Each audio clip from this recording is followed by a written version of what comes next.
que eu avise, né, todo mundo que está sendo gravado. Então, todo mundo já foi avisado, né? Quem permanecer na chamada, então, está consentindo a gravação. Agradeço a presença de todos, né? A Biblioteca Assim a Junqueira, em nome, né? Estou falando, mas também estou falando também como mediador. É uma alegria muito grande ter, né, as pessoas aqui. Eu acho que de alguma forma, né, a gente quando vai falar e discutir sobre literatura, é muito importante unir as pessoas e a literatura faz isso. E mesmo aqui à distância a gente consegue. E aí, então eu queria agradecer a presença de todos vocês. Agradecer a disponibilidade da Ana Letícia também por fazer parte da nossa programação. Esse é o mês do cuidado aqui na Biblioteca Assim a Junqueira. Então, o mês todo a gente está com programação voltada para o autocuidado, para o cuidado coletivo, para o cuidado individual, né? A Carol aqui, que abriu a câmera, é da programação, ela é programadora cultural aqui, então ela produz a nossa agenda cultural. E aí a gente tem muitas coisas rolando aqui, desde uma exposição de fotografias que foram tiradas no período de pandemia dos profissionais de saúde, está rolando aqui no espaço presencial, até palestras, né, de autocuidado, de beleza, saúde mental, para pessoas negras, por exemplo. A gente tem também a roda de filosofia africana que vai acontecer no sábado. Então tem bastante coisa, tudo voltado para essa questão do afeto, do cuidado, do olhar, né, do sentir. É um programa, talvez, né, um mês aí bem interessante. Tá entrando muita gente aí, parceira, muita gente que sempre acompanha. Muito obrigado a presença de todos vocês, os que estão entrando agora também. Marisa, Angélica, Vitor Hugo, o Luciano. Muito obrigado mesmo. E vamos que vamos. Ana, se você quiser já falar alguma coisinha da criação da ideia, à vontade. Bom, a ideia surgiu. Só um minuto, tá, Marisa? A ideia surgiu por conta. A gente tem um grupo, né, de um clube de livro que está dando muito certo, né? Inclusive, quem ainda não conhece, nunca ouviu falar e quiser participar, é o livro Prosa e Companhia, né? Ele é divulgado também pelo Instagram da biblioteca, né? Mas nós também temos a nossa página. E, no caso, eu resido aqui na cidade de São Simão, né? Tem até já um conterrâneo meu aqui presente. Aqui eu tentei fazer esse grupo de leitura também, né? Esse clube de leitura. E eu sentia que as pessoas não liam os livros, né? A gente se reunia uma vez por mês, chegava no encontro e ninguém tinha lido o livro, né? E aí foi quando eu comecei a pensar, eu falei, mas para a gente fomentar a leitura, não necessariamente a gente precisa ler um livro, uma obra grande, né? Foi quando eu comecei a ter essa ideia de fazer reuniões em que a gente lia no próprio dia, né? Então aí você escolhe textos curtos, contos, crônicas, né? No caso aqui na minha cidade, nós fizemos 2 vezes com letra de música, foi muito legal, muito produtivo, né? Só que aí entrou essa pandemia e tudo deu aquela parada, né? Quando esses alguns meses atrás eu conversei com a Donai e a gente começou a levantar a ideia de fazer isso, né? Então é uma possibilidade da gente fomentar a leitura, mas sem a pessoa ter aquela responsabilidade de fazer uma leitura prévia ou de ler uma obra grande, complexa, né? Porque a gente tem outros compromissos, tem gente que está sem tempo mesmo, né, de ler. E só que aqui nós vamos ter a oportunidade de ler um conto da Clarice, né, que foi o escolhido para hoje, mas para os próximos encontros a gente vai estar sempre variando esse material, né? Então hoje nós vamos ler esse conto da Clarice e conversar sobre ele. Foi assim que surgiu a ideia.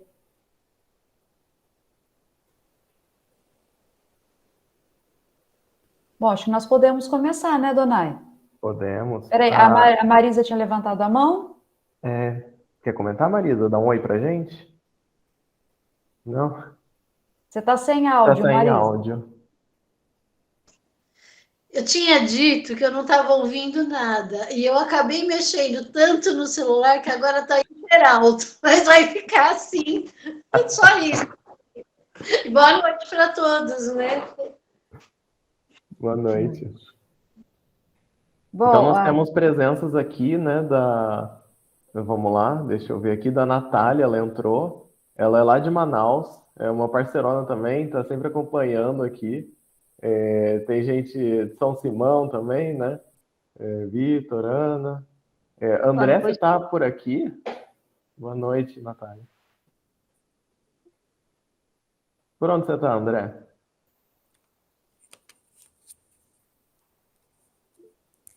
Niterói. Olha só. Então, a gente tem bastante lugares aí. a Natália acabou de entrar.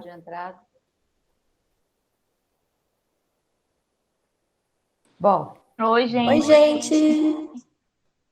Boa noite, Natálias. Temos 2 Natálias hoje. Ó, entrou também o Ciro, nosso diretor da biblioteca também. Nossa, olha, gente, tem muita gente, ai que legal. Vamos. Aline, né? Aline. Tá sem energia aqui. Nossa. Tô no restinho do Wi-Fi que existe aqui. Gente, aqui estava sem energia também, voltou agora. Pessoal, o Vitor perguntou da câmera. Fica à vontade de vocês, tá? Quem quiser ligar a câmera, ótimo. Eu gosto muito de ver o rosto de vocês. Mas quem também não quiser, a gente respeita. Aí. Botem a cara no sol. Gente, o meu áudio tá dando eco. Eu acho que é o áudio do Ciro. Aí, foi. Deixa eu ver. Ah, parou o áudio, parou o eco. Bom, vamos começar a leitura então, que já estamos aí com 10 minutos. Eu vou compartilhar com vocês o texto, tá? Você quer fazer a leitura, Donai? Quer que eu faça? Tá. Pode começar. Deixa eu compartilhar com vocês então.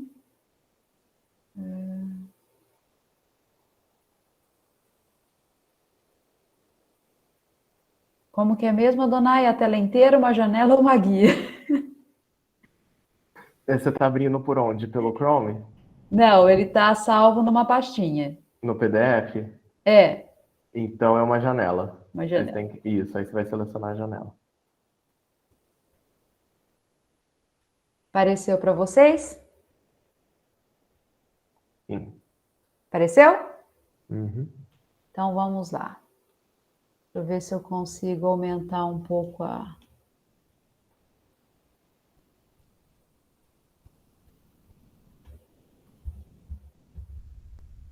Então, o conto que nós vamos ler é Tentação, de Clarice Lispector.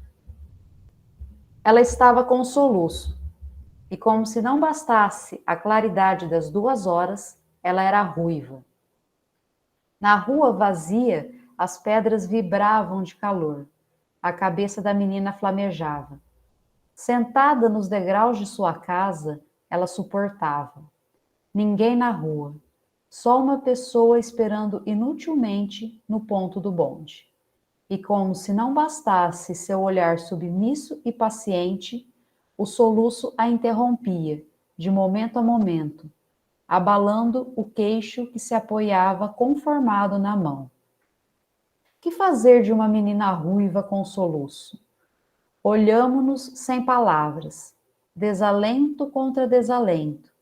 Na rua deserta, nenhum sinal de bonde. Numa terra de morenos, ser ruivo era uma revolta involuntária. Que importava se num dia futuro sua marca ia fazê-la erguer insolente uma cabeça de mulher? Por enquanto, ela estava sentada num degrau faiscante da porta, às 2 horas. O que a salvava era uma bolsa velha de senhora, com alça partida.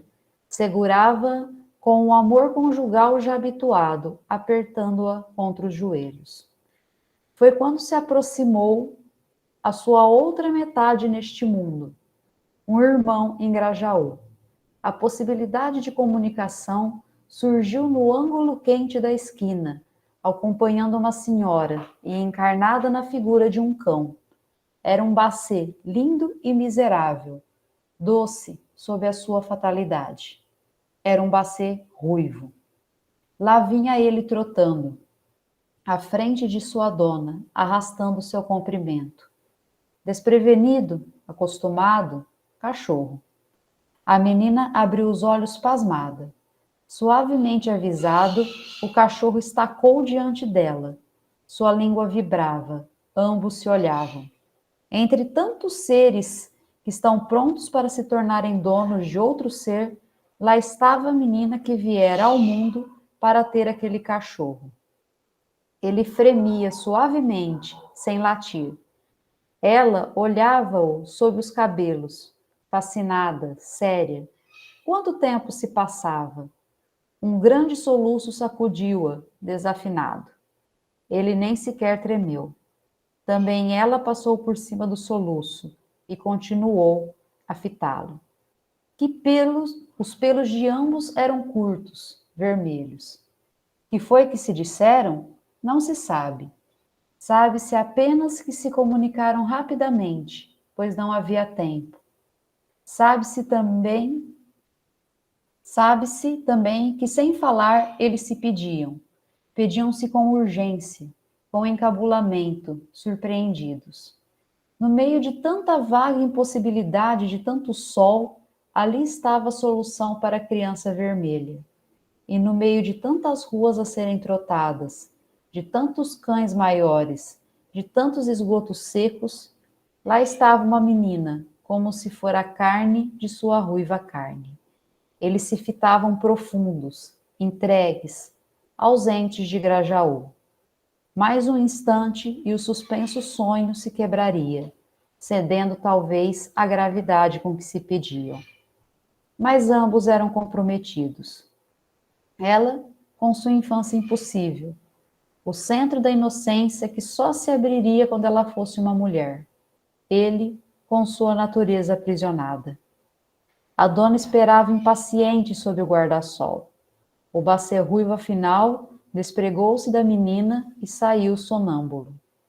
Ela ficou espantada, com o acontecimento nas mãos, numa mudez que nem pai nem mãe compreenderiam.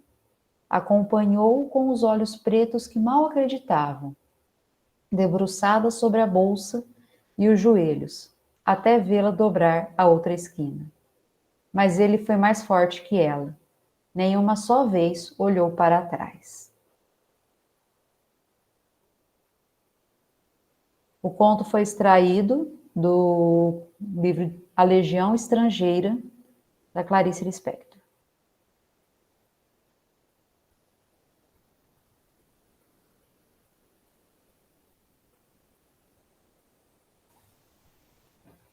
Bom, e aí, vamos lá, então. O que eu acho, assim, uma das coisas mais, talvez, interessantes da gente quando pensa a questão da leitura, é o movimento que a gente faz para o ato de ler, né? Muitas pessoas, às vezes, não pensam sobre isso, né? A gente está, talvez, numa roda com pessoas que já leem outras coisas, né? E leitura que eu estou falando aqui é especificamente da leitura da palavra escrita. Não estou falando, por exemplo, de outros tipos de leitura, apesar dela permear esses outros tipos também e basear em muitas coisas aí.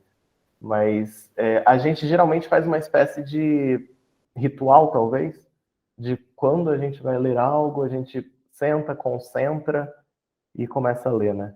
E aqui uma leitura conjunta pode ser algo que também modifica um pouco tudo isso. E a primeira sensação que eu tive quando isso ia acontecer, eu pedi para a Ana ler para mim um conto, para eu passar por esse processo. E aí é interessante porque queria que vocês pensassem também quando foi a última vez que alguém leu para vocês. E aí, enfim, né? Deu mais uma pequena reflexão aí antes da gente tomar de fato o conto.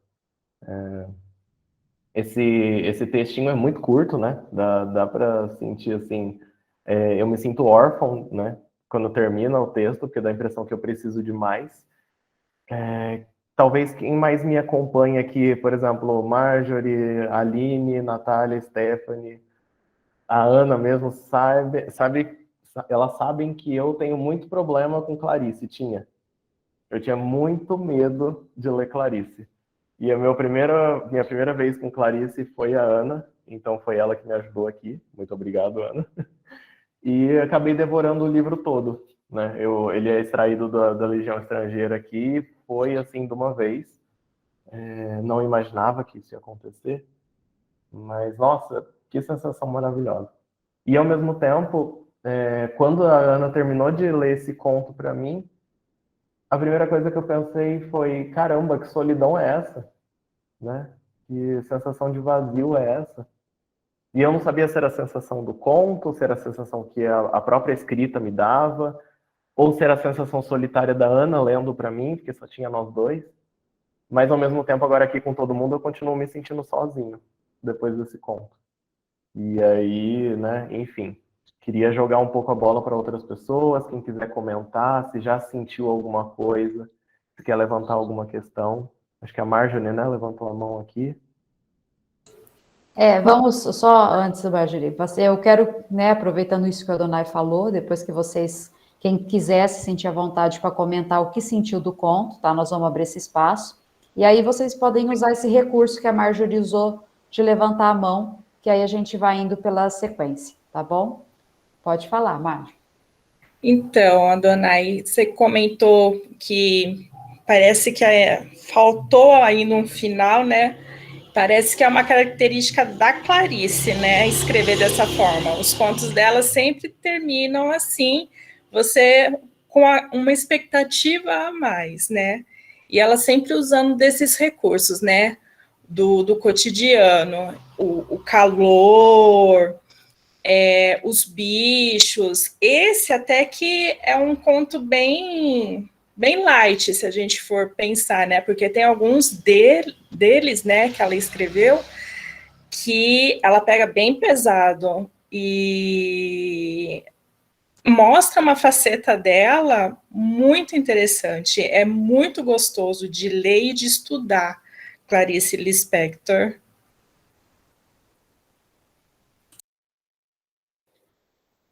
Nossa, sim, essa sensação de...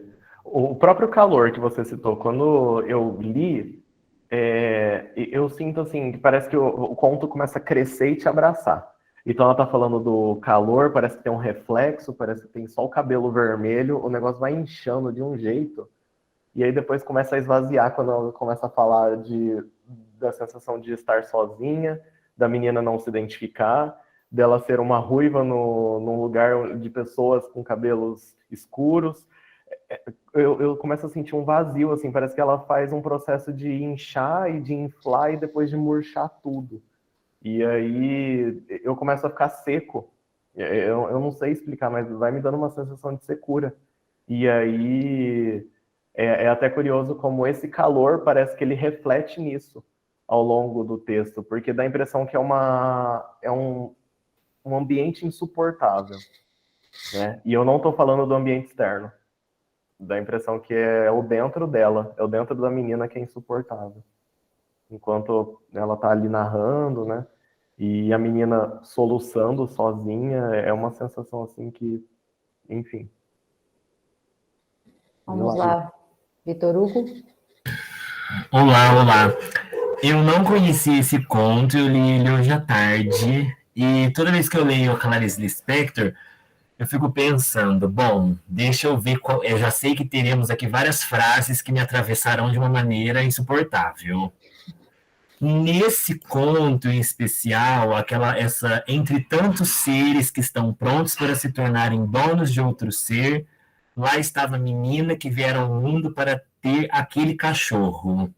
Isso aqui, na hora que eu li, inclusive na hora que a Ana leu de novo, eu lembrei, já decorei, então assim, me moveu bastante. Quando você falou nessa questão da solidão, que é uma solidão interna, né, da menina, eu fiquei pensando na própria paisagem do conto, porque o conto, na paisagem externa, não existe, tem uma pessoa no ponto de ônibus, o narrador, que está ali observando, e o cachorro. O cachorro, aí quando eu li o conto, eu lembrei da Hilde, que a Hilde fala, né? o olhar dos bichos é uma pergunta morta. Então, o cachorro é um porquê que não se faz esse porquê. E a menina é o porquê, a grande pergunta. Ela quer saber, ela tem essa angústia. Ela busca essa resposta no cachorro. O cachorro não busca essa resposta nela. Então, por isso que o cachorro não faz esse gesto de voltar para trás, de olhar para ela novamente. O que eu gostei também que a Clarice tem um outro conto, que eu até comentei com você hoje à tarde, que é As Águas do Mundo. Esse conto é muito parecido com As Águas do Mundo, que são contos curtos, mas totalmente densos e simbólicos, imagéticos, assim, muito profundos. Clarice, né? Clarice, quem lê Paixão Segundo GH sai do desnorteado. Perfeito. Comentar também, André? Eu já li várias coisas da Clarice e eu fiz letras basicamente porque eu lia Clarice e queria, tipo, continuar lendo Clarice. Clarice é sempre uma coisa que eu sempre retorno. Acabei não indo para a literatura, indo para a linguística, mas eu acho que é uma coisa que sempre me atravessa. E esse texto, Tentação, eu fico imaginando a Clarice lá na casinha, no sobrado, onde ela morava, no Recife. Que, tipo, acho que quando eu me mudei para o Recife, foi um dos primeiros lugares que eu quis conhecer, era a casa onde ela morou. Tipo, a boa parte dos textos dela, principalmente os contos, ela tá falando da infância dela no Recife. E nesse conto aí, quando ela tá falando de um país de moreno, ser uma ruiva, sei lá, ela tá falando, tipo, como ela se sentia em Recife, tipo, sendo uma pessoa, tipo, teoricamente estrangeira. E isso tem muito a ver também com o título do livro, né? A Legião Estrangeira. E acho que é muito isso da Clarice, dela se sentir estrangeira, tipo, tentar pertencer a alguma coisa. Ela tentar pertencer a esse lugar, ela não se tentar se ver como nordestina e tal. E ao mesmo tempo, eu acho que ela tenta se pertencer a esse cachorro que também é ruivo como ela. Eu acho muito, muito interessante. E vocês falaram também dessa sensação do texto da Clarice, que parece que precisa de uma continuidade, de, tipo, ele se encerra. Eu lembrei As Aprendizagens ou o Livro dos Prazeres, que é um livro que termina com reticências, né? Tipo, que é uma coisa mais inconclusa do que você terminar um livro com reticências. Mas aí eu acabei caindo aqui de paraquedas porque eu vi o postzinho lá sobre o conto de Clarice e vim aqui ouvir. Perfeito, é isso mesmo, precisa chegar chegando. O Vitor também foi assim, né? Ele também viu o post e também me chamou lá. Então, é isso, né? Juntando a fala de vocês dois, antes de seguir a fila aqui, né, de conversa, uma coisa que o Vitor comentou que é a questão do cachorro não olhar para trás, né? Gente, isso, assim, óbvio, né? Que viajando muito, assim. Mas que sensação também ruim, né? De a gente esperar o cachorro olhar para trás, assim. É um negócio que, não sei, a gente parece que espera. Na hora que ela fala que não, que ele não olha, é óbvio que ele não vai olhar. Se a gente racionalizar a coisa, é óbvio que ele não vai olhar.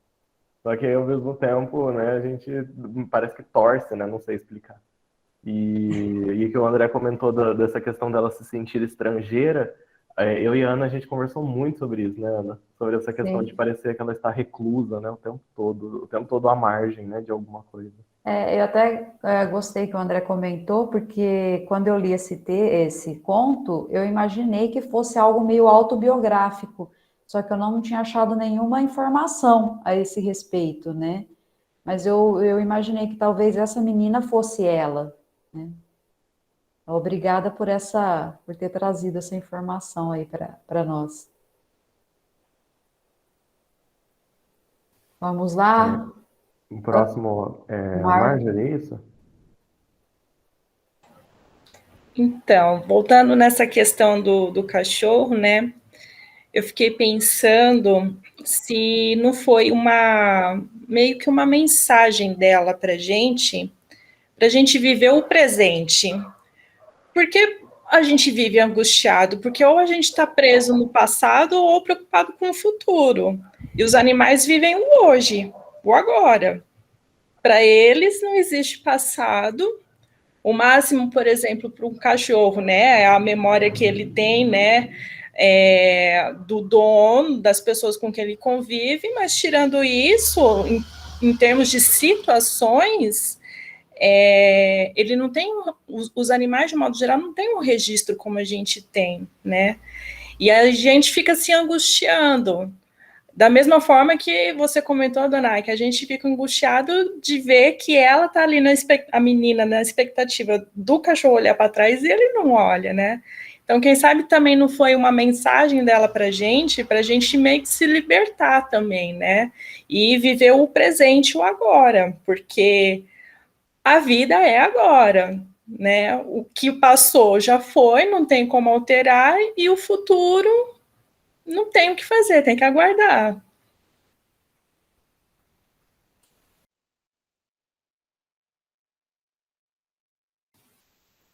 Perfeito. Quer seguir, Ciro? Apareceu aqui que o André subiu, eu acho que não.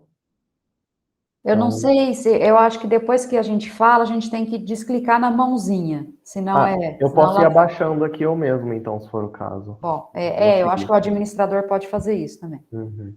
Então vai lá, Ciro. Bom, gente, boa noite. Eu sou Ciro. Eu sou muito apaixonado pela Clarice também. E eu acho que a fala do André meio que, nossa, traz todo o sentimento do conto, né? A contextualização e por quê. Eu também não conhecia esse conto. Mas eu sempre me identifiquei muito com a Clarice pelo fato da questão existencial mesmo. Desculpa, viu, gente? Tá tudo apagado aqui porque eu tô no Wi-Fi só, porque tá sem energia aqui. Mas essa questão existencial, essa coisa essa angústia que ela passa na escrita e com uma facilidade de passar o sentimento dela, porque a gente lê um texto, eu acho que pegar Clarice para dar uma oficina é muito maravilhoso a escrita, assim, é muito bem escolhido, porque de fato você sente poucos escritores que têm essa capacidade, né, de sentir o que a pessoa, pela escrita mesmo, que a pessoa está sentindo. E acho que a Clarice, ela passa toda a crise existencial para a gente, assim, no momento que a gente lê. Então, essa ausência de identificação com o mundo, né, e de ficar, como vocês falaram, né, dos pelos de ambos eram curtos e vermelhos, e a ausência de identificação com um grupo social, né, se identificar com um cachorro, eu acho que diz muito da Clarice, né? Uma aprendizagem, o livro dos prazeres, também é um livro que o André citou, que me impactou demais. E essa angústia toda, eu sempre lembro de um conto que também me marcou muito, que é um conto não muito, bem curto também, que é A Bela e a Fera ou A Ferida Grande Demais. E aí tem a Bela, ela tá num salão de beleza, assim, ela sai e ela sai pra rua, assim, ela é toda Barbie, e aí ela se depara com uma pessoa com uma ferida exposta, assim. E aí ela começa a refletir sobre aquilo, sabe? Acho que é a primeira vez que uma Barbie reflete sobre uma ferida exposta, assim. E aí você entra numa crise existencial. E a Clarice faz isso praticamente o tempo todo, né? É maravilhoso, assim. E eu lembro de outros também, Laços de Família, que é uma mãe naquela crise de ser mãe, né? E aí ela tá no ônibus e aí ela tá com uma sacolinha toda... Ela não é uma sacolinha fechada de ovos, assim. Ela é uma sacolinha que ela é rajadinha, assim, né? E aí o ônibus balança, bate, quebra e começa a escorrer no meio do ônibus, assim. Aí ela tem uma crise existencial também, ela começa a refletir sobre o mundo, o planeta. Então, cara, isso é maravilhosa, né? É só para... Nossa, eu acho uma escolha demais de vocês, assim. Muito boa mesmo. Puxando esse gancho aí que o Ciro comentou, sobre, né, outros contos e outros textos, eu acho que quando, né, a Ana me propôs essa ideia da gente fazer uma oficina de leitura, um dos primeiros pontos que eu levantei comigo mesmo é a questão de intertextualidade, né? A gente passa o tempo todo, quando vai ler, a gente está lendo outras coisas ao mesmo tempo e relendo na cabeça outras coisas que a gente já leu, e aí cria umas conexões assim que no texto a gente consegue, sei lá, ver, né, os furinhos ali, né? A gente vê essa malha ali. E isso é muito interessante, porque as palavras vão puxando outras, e no texto em si, né, o texto só, parece que ele extravasa, né, e transborda para outras coisas.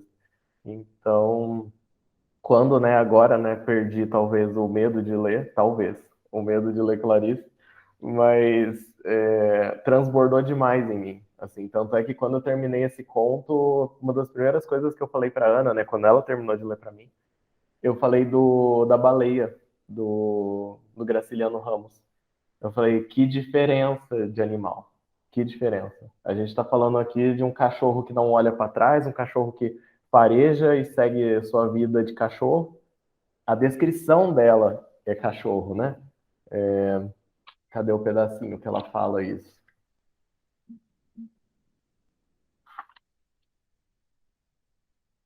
Aqui. Lá vinha ele trotando, à frente de sua dona, arrastando o seu comprimento. Desprevenido, acostumado, cachorro. Então, cachorro que é um cachorro. Não é a baleia, que talvez é o personagem que mais tem sentimento e mais tem pensamento em Vidas Secas. Então, né, enfim, a figura desse cão me puxa a outras coisas. E eu acho isso muito interessante também. É um lance assim que, pelo menos, né, enquanto eu lia, eu sentia essa ausência que a Clarice vai criando junto com outros textos.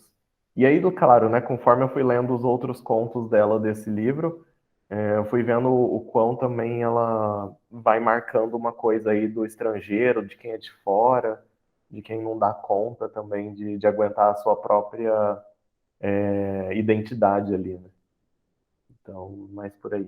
Desculpa te cortar, Ana. Não, imagina, não me cortou, não. Não, eu queria comentar que quando eu, lendo, né, esse conto, acho que duas coisas, duas questões que se levantaram para mim é a seguinte: por que, né, que nós, seres humanos, temos essa necessidade de se identificar, né, de ter uma identificação? Parece que a gente tem essa incompletude, uma busca, um vazio, né, que a gente está sempre buscando alguma coisa, a gente parece que está sempre querendo se definir, ou a gente está sempre querendo encontrar pessoas que pareçam com a gente, que nos ajude a nos definir quem somos, né? Por que que o ser humano está sempre com essa angústia? E a outra coisa que me questionou foi por que que a personagem vai encontrar isso num cão, né? E aí, foi sábado, né, Adonai, que vocês tiveram aí um festival literário de inverno, né? Foi isso daí? Isso. Vocês trouxeram um autor indígena chamado Daniel Munduruku. E ele fez uma observação que na hora, assim, eu casei com o conto, né? Que ele falou justamente isso. A natureza, né, as plantas, os animais, eles, e foi acho que o que a Marjorie comentou também, eles não se questionam, eles simplesmente são, né? Eu não sei, né? A gente acha que eles não se questionam, eu não sei o que vai na cabeça de um cachorro, ou de qualquer outro animal. Mas, assim, eles são, né? Eles são o que eles são, parece que eles não têm esse vazio, essa incompletude que o ser humano tem. Eles são aquilo que eles são, eles seguem a vida deles em frente, né? Igual essa frase que o Adonai comentou, né? Como que é a frase, Adonai? Fala de novo aí para mim. Falo, pera lá.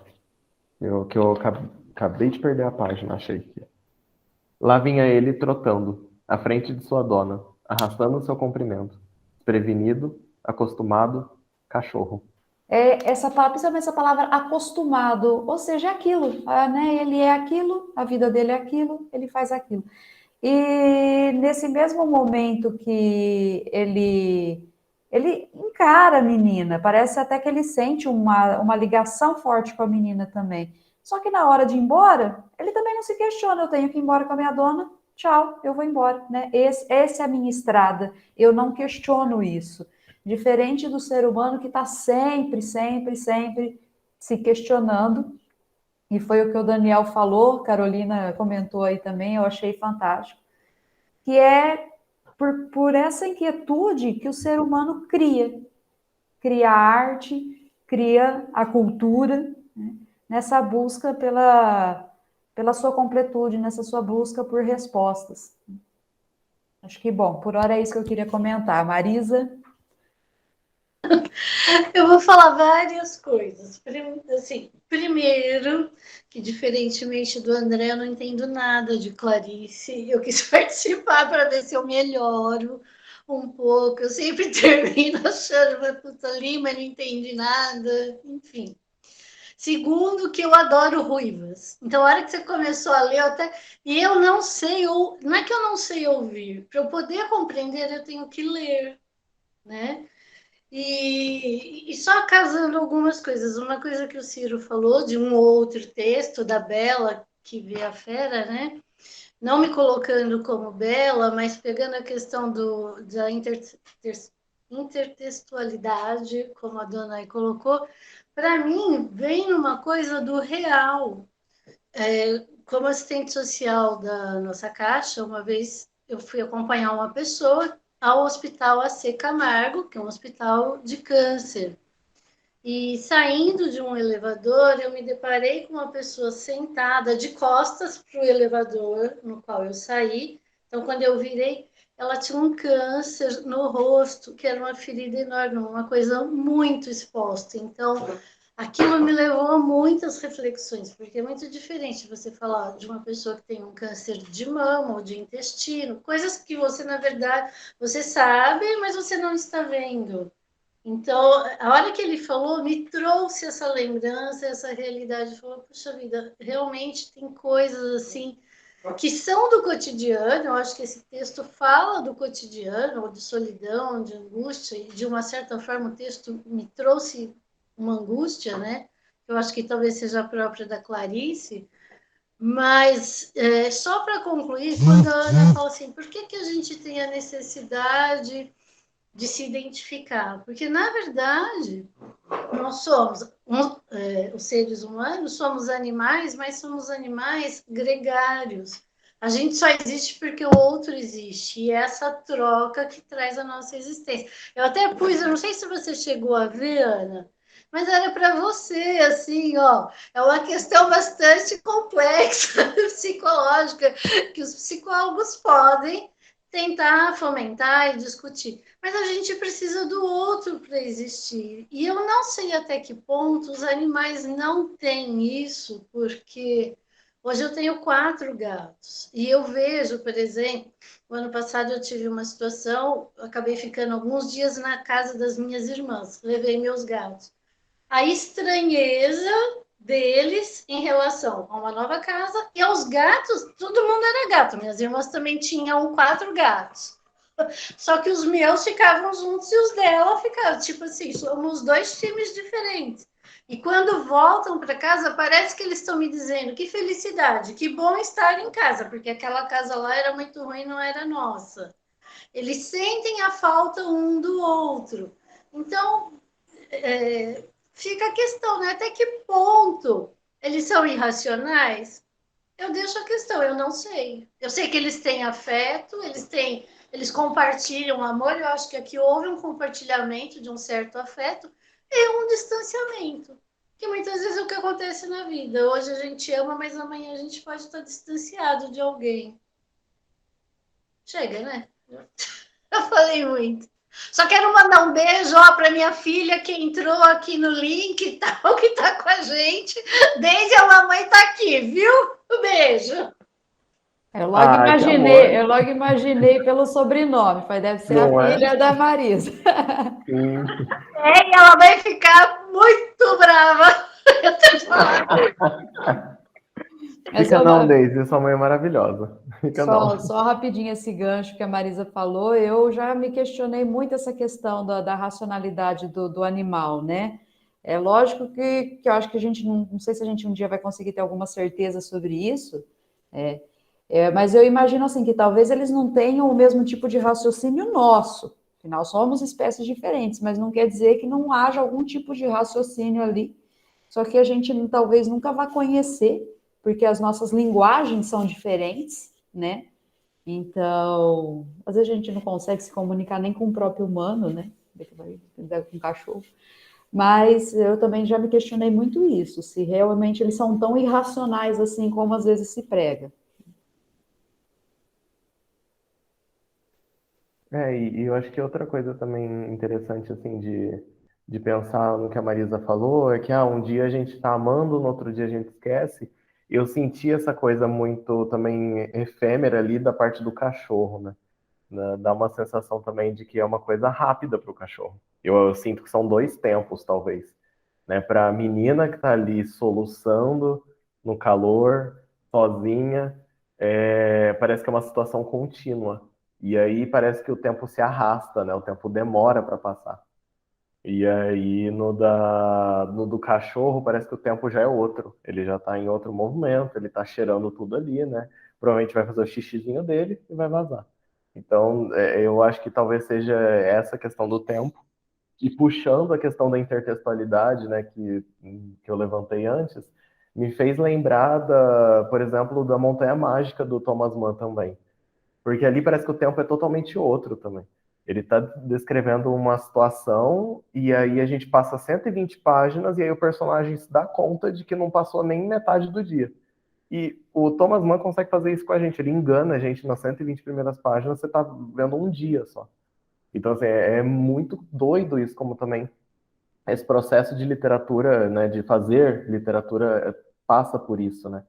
E aí me veio também uma questão de um fato curioso, que quando a Clarice publica o primeiro romance dela, tem um crítico, esqueci o nome dele, que ele fala que lembra James Joyce e Virginia Woolf, e aí ela dá uma resposta assim, tipo, gente, eu nunca li esses caras, então não sei do que vocês estão falando.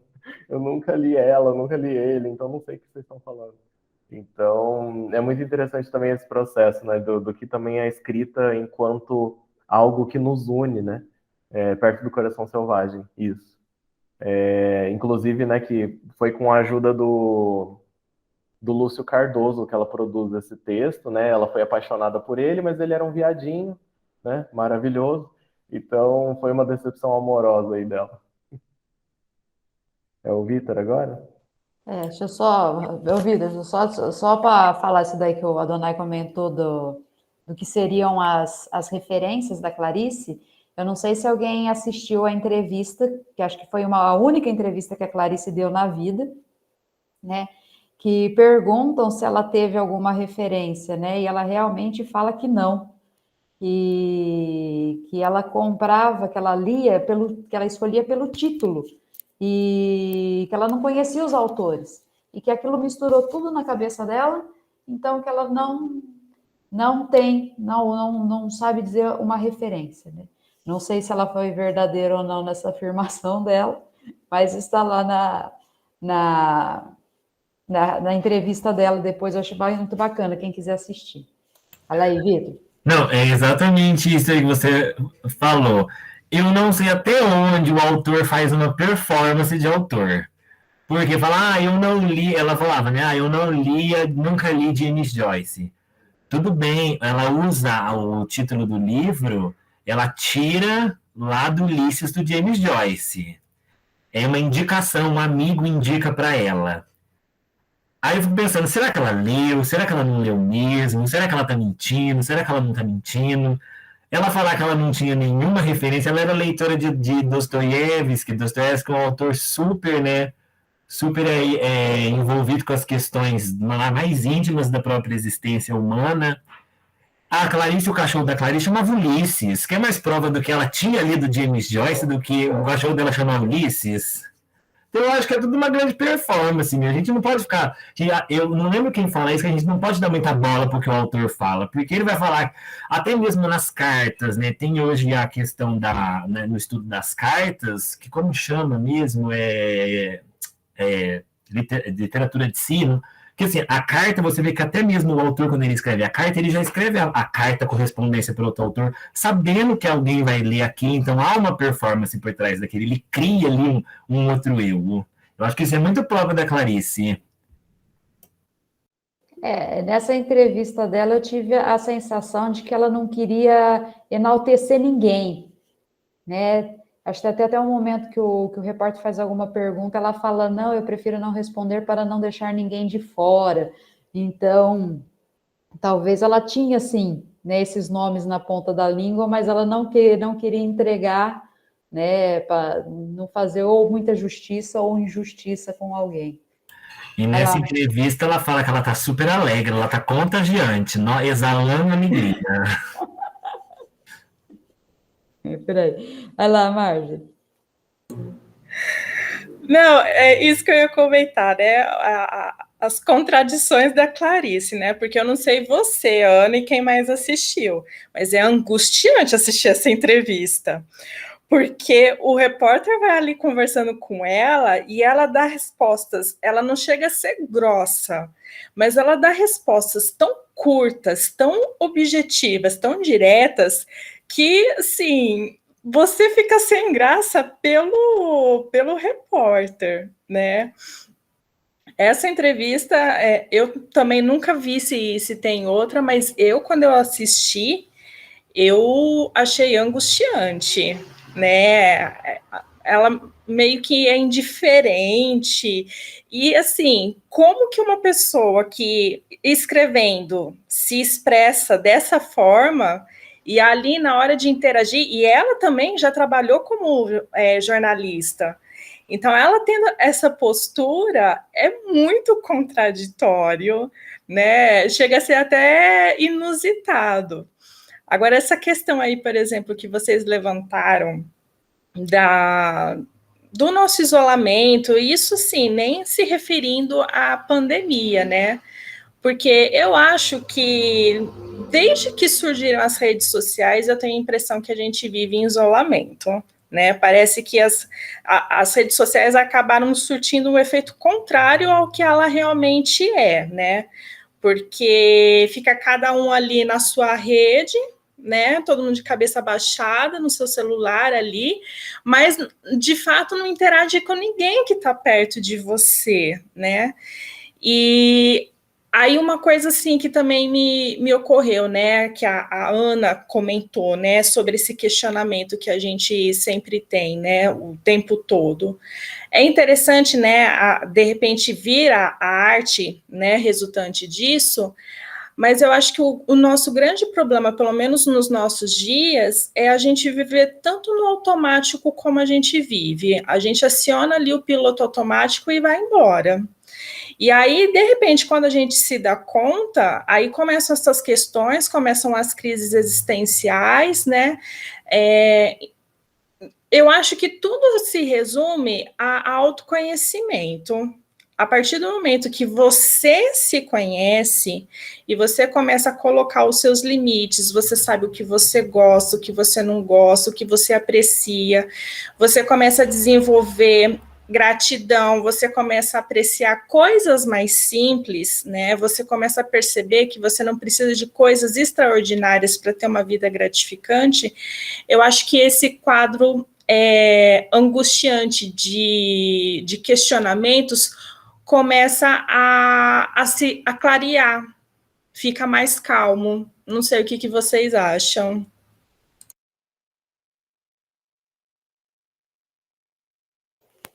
Olá, Marisa.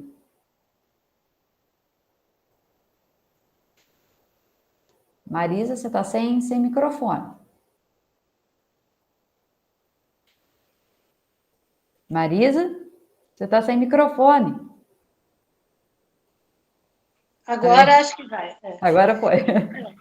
pegar o finalzinho da fala da Marjorie, eu acho muito interessante o que ela trouxe das redes sociais, porque eu acho que, por um lado, elas são ruins, mas eu acho que, assim, ao mesmo tempo, ela tem um lado positivo, porque ela aproxima quem está mais distante, né? Só que ela afasta os que estão próximos. Então, é o que ela falou, você pega uma mesa, uma família vai jantar, cada um com seu celular, não se conversa, tal.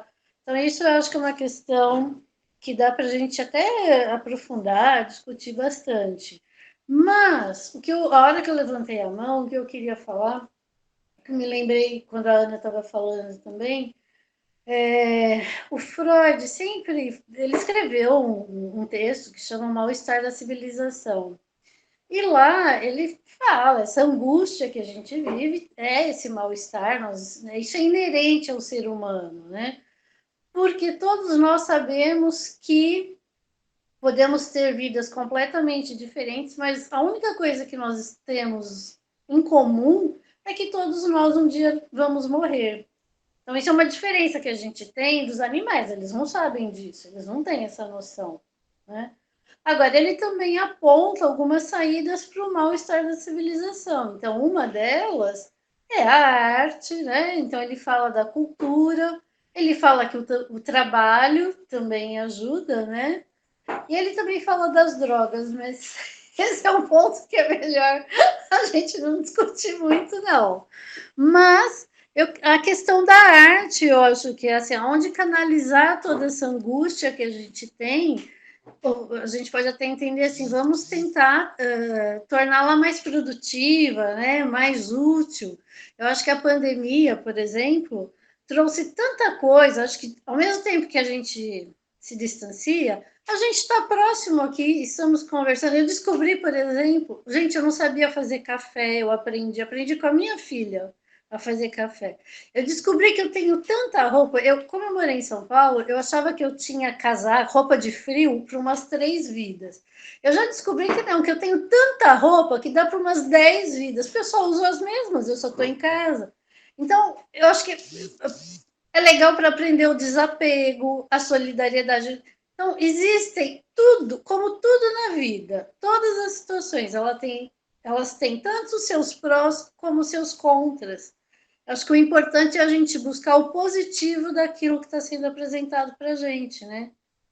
Então, uma coisa para pensar, mas o que eu quero deixar aqui é a questão da arte, da cultura, como formas de tentarmos sanar o nosso mal-estar, a nossa angústia.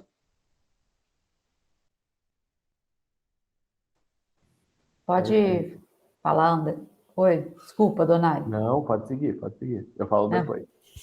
Pode falar, André. A Marjorie tinha falado e a gente acabou indo para outros lugares, mas sobre a entrevista, eu fiquei pensando como eu acho que a Clarice tinha muitos problemas de socialização, de lidar com o outro, e do que eu li eu achava muito angustiante. Por exemplo, nas entrevistas, na entrevista não, perdão, nas cartas, ela fala muito quando ela passou muito tempo no exterior, né? Tipo, o marido dela era diplomata, e ela escrevia muitas cartas para as duas irmãs dela.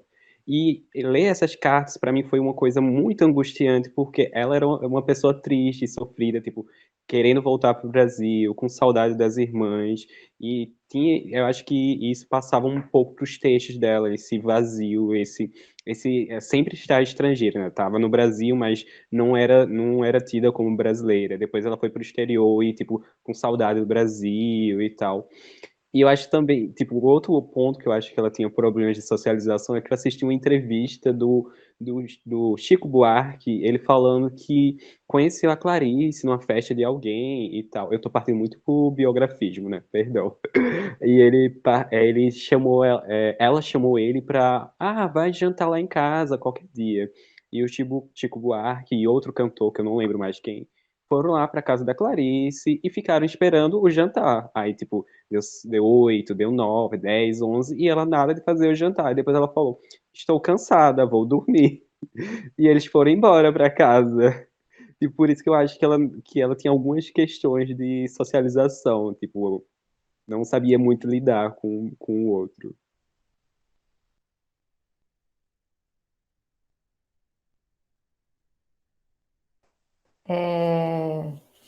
Posso falar só um negocinho? Pode. Eu acho que é a questão do pertencimento. Eu acho que como ela veio muito novinha para o Brasil, não sei, estou levantando uma hipótese. Talvez ela não se sentisse pertencente ao Brasil, mas quando ela vai para o exterior com o marido dela, ela também não se sente pertencente ao lugar onde ela está. Então, ela tem saudades do Brasil. E isso traz um conflito aí para ela, afinal de contas, de onde eu sou? Quem sou eu? É uma sensação só.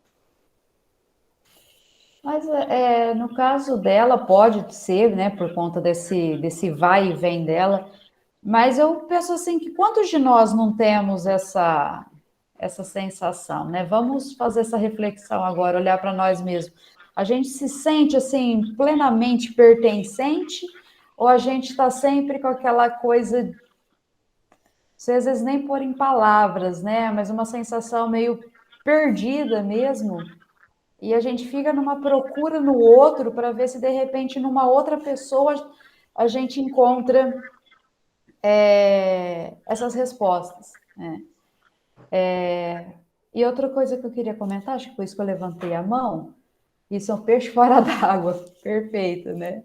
Ou senão que a gente não é desse planeta, né? De repente a gente veio, somos de outro planeta, alguém jogou a gente aqui e vai saber por quê. E o legal que eu acho que... quem foi que comentou? Se foi a Marisa? Que a gente acaba colocando toda essa nossa tristeza, angústia, dúvida e frustrações na criação da arte, né? Que foi o que o Daniel Munduruku também falou aí no festival. E que eu acho tão bonito de pensar que se hoje a gente tem tantas obras de arte, seja na pintura, na música, na literatura, foi porque alguém precisou colocar isso para fora, né? E usou essa ferramenta. E que me parece que é o caso principalmente da Clarice, porque quando ela é questionada se ela era escritora, ela fala que não, porque ela fala que ela não é escritora profissional, ela só escreve quando ela quer. Ela não tem aquele compromisso de escrever porque alguém pediu, porque alguém encomendou. Ela só escreve porque ela quer. Então, acho que nela está muito claro essa necessidade de colocar na literatura toda essa angústia, esse questionamento, essa estranheza que ela tinha consigo mesma. Daisy? Gente, boa noite. Eu tô fazendo jantar enquanto eu escuto a reunião, então talvez eu tenha perdido parcialmente a conversa. Mas eu queria fazer um gancho. Então, assim, eu não peguei o nome de ninguém, além da voz da minha mãe, tá? Desculpa. Mas eu queria fazer um gancho sobre o que a gente tá conversando aqui. Primeiro, sobre a questão do pertencimento, né? E aí, acho que tem essa questão de que a gente estava falando, né, de que o cachorro não olhou para trás, né, e que ela ficou, enfim, que ela até pontuou isso, e acho que porque, pelo menos até onde a gente saiba, os cachorros e os animais no geral não tem essa questão do pertencimento, né, de se sentir pertencentes, além de enfim, estar em uma família que os ame, etc., até onde a gente saiba, animais não têm problema de autoestima, né? Ao contrário dos seres humanos. Então, eu acho que, apesar dessa ressonância, assim, que eles encontraram entre os dois, para o cachorro foi só aquele momento, assim, de talvez, nossa, que legal, e bola para frente, e para ela aquilo representou um outro mundo, assim, que encontrou com ela, né? E aí, sobre a produção artística, eu fiquei pensando um pouco sobre a reticência dela, né, de falar os autores que a inspiraram, e acho que tem um ponto. Eu fiz uma mentoria no passado de desbloqueio de processo criativo. E aí, uma das coisas que a gente conversava muito nisso era que, assim, que a imaginação, né, a criatividade, as ideias, elas estão como se fossem numa nuvem. Então, se você não escreve, não produz o que você está pensando, alguém vai ter essa ideia em algum momento.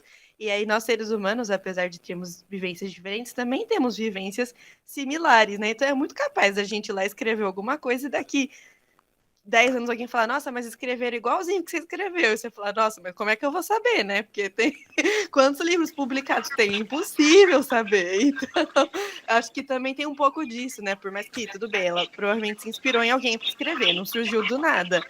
Mas vai saber, né? Como é que a gente sabe de onde vem a nossa produção, além de vivências em comum também?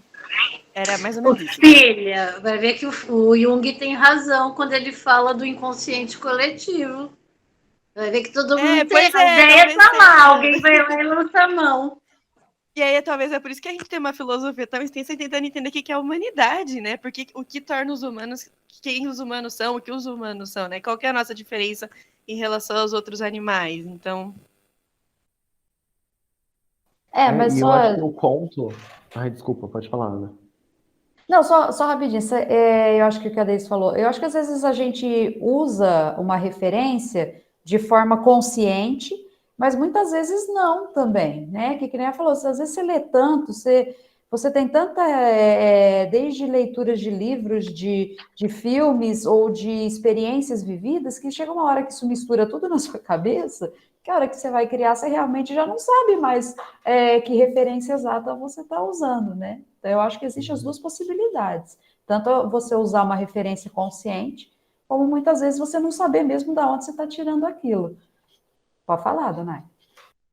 O que eu ia comentar era da relação com o conto, o que vocês estão levantando aí, a sensação que me dá de o quanto talvez o conto é palpável e de repente ele começa a entrar numa coisa assim de nuvem que vai ficando esfumaçado de um jeito, porque ela tá falando do calor, ela tá falando da rua, o que o Vitor falou lá no começo, de ter 2, 3 pessoas só.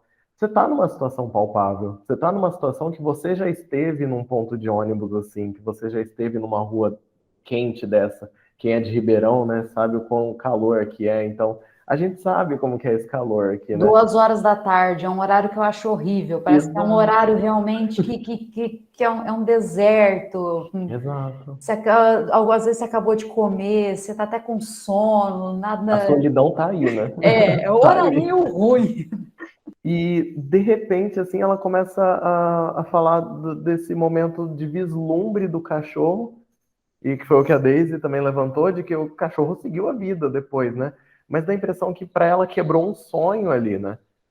Parece que ela começa a alimentar uma coisa toda na nuvem, de que, ai, ele é ruivo também. Então ela começa a criar um negócio ali, assim, que tanto é que ela usa, né, o termo depois de sonho, né? Mas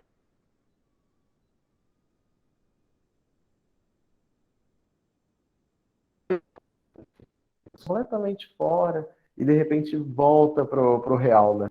E aí o real é o quê? Ambos eram comprometidos. Então, né, com quem que ela era comprometida e com quem que o cachorro era comprometido? Até queria levantar também essa questão aí, o que vocês acham? Porque o nome do conto chama tentação, né? O que significa então esse termo, essa expressão, né? Então, enfim, estava aqui pensando enquanto vocês estavam levantando todas essas questões, e eu acho que o conto ele vai também dançando nessa, né? De começa num real e vai para uma via aí que eu acho que é muito sonho e depois cai para o real de novo, parecendo até um tombo, né? Então, só antes da Marjorie falar, queria que vocês já fossem pensando para a gente falar na sequência, essas 3, né, coisas que eu acho que o Adonai colocou.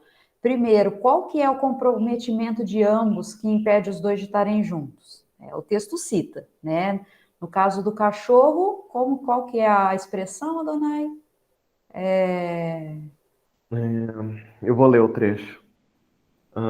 Mas ambos eram comprometidos. Ela, com sua infância impossível, o centro da inocência que só se abriria quando ela fosse uma mulher. Ele, com sua natureza aprisionada. Isso, então eu gostaria que a gente depois tentasse refletir, então, o que seria essa infância impossível para ela, a natureza aprisionada dele e qual que é a tentação, né? Afinal, esse é o título do conto, então qual que é a tentação? Então, eu gostaria assim, vocês já fossem pensando para a gente entrar nessa discussão, mas aí agora eu passo a palavra para a Marjorie. Então, só fazendo um parênteses, Ana, quando você comentou do calor às 2 horas da tarde, eu lembrei, não sei se alguém aqui já teve a oportunidade de trabalhar na FUVEST, e a FUVEST é no verão, primavera, verão, logo no domingo depois do almoço, né? Eu nunca me esqueço, uma vez que o coordenador, ele falou assim, porque logo que você inicia a prova, quem está trabalhando como fiscal, seja o que for, ele tem um monte de providência para tomar logo nas primeiras horas, né? Até começa 1h da tarde, até umas 3 horas da tarde, você tem uma série de requisitos de compromissos que você tem que cumprir. Depois, é só esperar o tempo passar. Aí o coordenador usou a seguinte expressão: aí, gente, o marasmo toma conta do universo, e é a mais pura verdade. Você não pode fazer nada, você não pode ler uma revista, você não pode ler um livro, você não pode olhar a prova que ficou ali para ler as questões, você não pode fazer absolutamente nada, a não ser ficar de olho ali nos candidatos.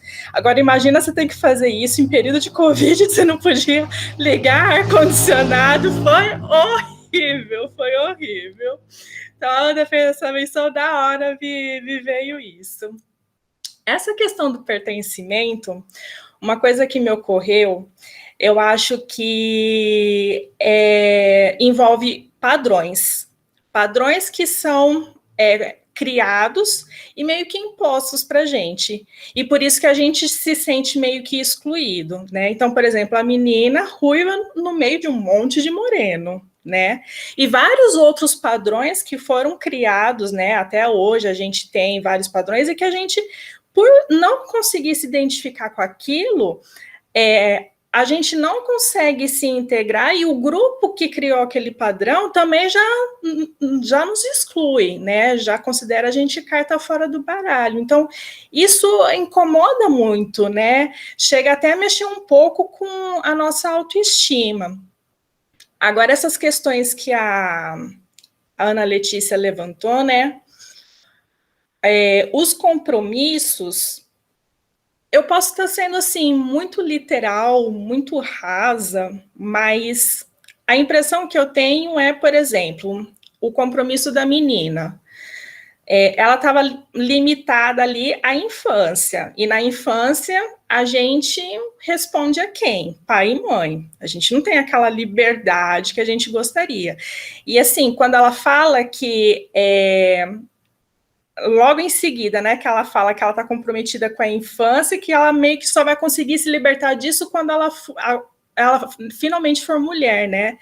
Então, me passa essa impressão de que ela, atingindo a maturidade, ela vai conseguir se desvencilhar daquele vínculo, né, daquela obrigação com pai e mãe, e ela vai poder meio que tomar as decisões dela do jeito que ela quer, né? O cachorro, de novo, posso estar sendo muito rasa, mas eu acho que é ali, com um momento presente, né, com a dona ali, que ele já tinha, e que ele estava preso a ela, literalmente falando, né, por conta da coleira. No máximo, aí, alguma necessidade física que ele tivesse, né, eu preciso comer, eu preciso beber água, alguma coisa assim. E eu acho que a tentação está justamente nessa coisa de querer se libertar dessa situação do outro. Talvez o cachorro nem tanto. Eu acho que a tentação está mais ligada à menina mesmo. Aliás, eu acho que a tentação está ligada mais ao homem, né? Ao ser humano, e não tanto aos animais, né? Então, eu acho que a tentação dela é de ela conseguir controlar meio que essa impulsividade que ela gostaria de ter, de catar aquela coleira da mulher, ficar com o cachorro, e os dois ir viver a vida do jeito que eles querem. Só antes da Marisa falar, eu tenho a impressão que a tentação está mais com ela do que com ele, né? O cachorro até podia ser que ele queria ganhar um carinho ali, né, um afaguinho e tal, mas cachorro é um bicho resignado, né? Então, vambora, né? Eu acho que a tentação realmente eu enxergo na menina. Olha lá, Marisa. Bom, eu acho que a tentação é de eles ficarem um com o outro, né? Vou te falar, a diferença do cachorro e do gato, você falou que o cachorro é um ser mais resignado, realmente, o cachorro é o mais submisso, é aquele que quando o dono chega em casa, ele fala, oba, meu dono chegou, e o gato não, a hora que você chega em casa, ele fala, oba, meu escravo chegou, porque ele é muito mais independente, né? Mas eu acho que a tentação aqui do texto é, sabe, a troca de olhares entre a menina e o cachorro, esse momento se fez e talvez um quisesse pertencer ao outro, mas eu concordo plenamente com a Marjorie. Ela era uma menina, então ela pertencia à infância, aos pais dela. Ela não pode tomar uma decisão, falar, ó, eu trouxe esse cachorro para ser meu. E o cachorro pertencia à dona dele, estava na coleira e seguiu a vida e foi embora. O único adendo que eu quero fazer é que nem todo mundo sai da infância para a maioridade se tornando um ser independente. Alguns continuam dependentes de pai e mãe ou de um alguém, né? Um amor, enfim, nem todo mundo amadurece. É isso, mas na minha visão é isso, ela está pertencendo à infância, o cachorro à dona, e a tentação foi esse olhar entre eles que de repente poderia se concretizar de ficarem juntos, mas isso não aconteceu, foi só uma tentação.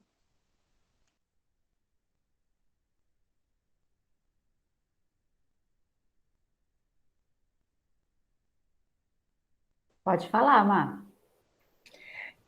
Eu só queria responder esse último ponto que a Marisa colocou, né? Que nem todo mundo que, quando sai da infância, consegue esse desprendimento. De fato, né? Desde que o mundo é mundo, há casos como esse. Mas, por exemplo, se a gente for comparar o período da infância da Clarice, que foi ali, final da década de 20, começo da década de 30, com a infância de hoje, por exemplo, será que não é muito diferente? E aí, por exemplo, você tinha jovens que amadureciam por escolha, mas também porque a realidade, o contexto ali do histórico do momento, a sociedade daquela época exigia isso deles. Você não acha que tem essa diferença também? Você está perguntando para mim se eu acho? Para você, quem mais quiser comentar. Não, eu acho que são contextos históricos diferentes, sim, que existem algumas coisas bastante importantes. Eu acho que hoje as famílias são cada vez menores, né? Eu falo que eu sou uma geração de mães de filhos únicos. A maioria das minhas amigas tem um filho só. Outro dia, conversando, né, aquele dia que a gente discutiu alegrias da maternidade à parte, eu vi assim, o quanto tem mulheres optando por não terem filhos, e isso também é uma realidade. Na minha época de infância, o comum era ter 4 filhos, em média. Então, eu vivi a infância dos anos 60. A Clarice, me parece que elas eram 3 filhas, não tenho certeza. O que já sai um pouco do padrão da época ali dela, porque as famílias eram bem maiores. Se eu pegar mais ou menos a mãe do meu ex-marido, eles acho que eram uns, sei lá, uns 8 filhos, mais ou menos. Né? Então, isso vai mudando. E também vai mudando essa questão da própria família em si. Então, hoje vem essa coisa, a gente não pode traumatizar filho, então acabam se tornando umas famílias pai e mãe muito permissivo, cada vez mais distantes. Eu não sei, eu tenho a plena noção que eu criei a Daisy para ser uma pessoa muito independente, mas eu pago um preço, porque hoje ela é tão independente que ela mora em São Paulo, ela tem a vida dela e eu estou aqui e moro sozinha. É uma escolha. Então, realmente, mas eu tenho plena consciência de que eu perdi minha mãe com 22 anos. Se eu cair morta agora aqui, a Daisy sabe levar a vida dela, ela não está dependendo de mim para nada. coisas que eu vi, porque eu fui fazer a faculdade de psicologia com muito mais idade. Eu tinha colegas mais novas que minha filha. E eu vi aquelas... Ó, gente, desculpa eu falar isso, né? Tem até o diretor da biblioteca, mas... Não sei. Mas eu tinha amiga que não dava um peido se a mãe não deixasse. Entendeu? Então, realmente, existe uma diferença muito grande na nossa época, né? Para o bem e para o mal. É isso, a minha opinião. Carolina. Desculpa aí, Carolina. Ai, adorei. É isso, né? E é interessante como a Natália ó, comentou aqui. Gente, nunca li Clarice e amo ouvir tanta riqueza de opinião, mas enfim.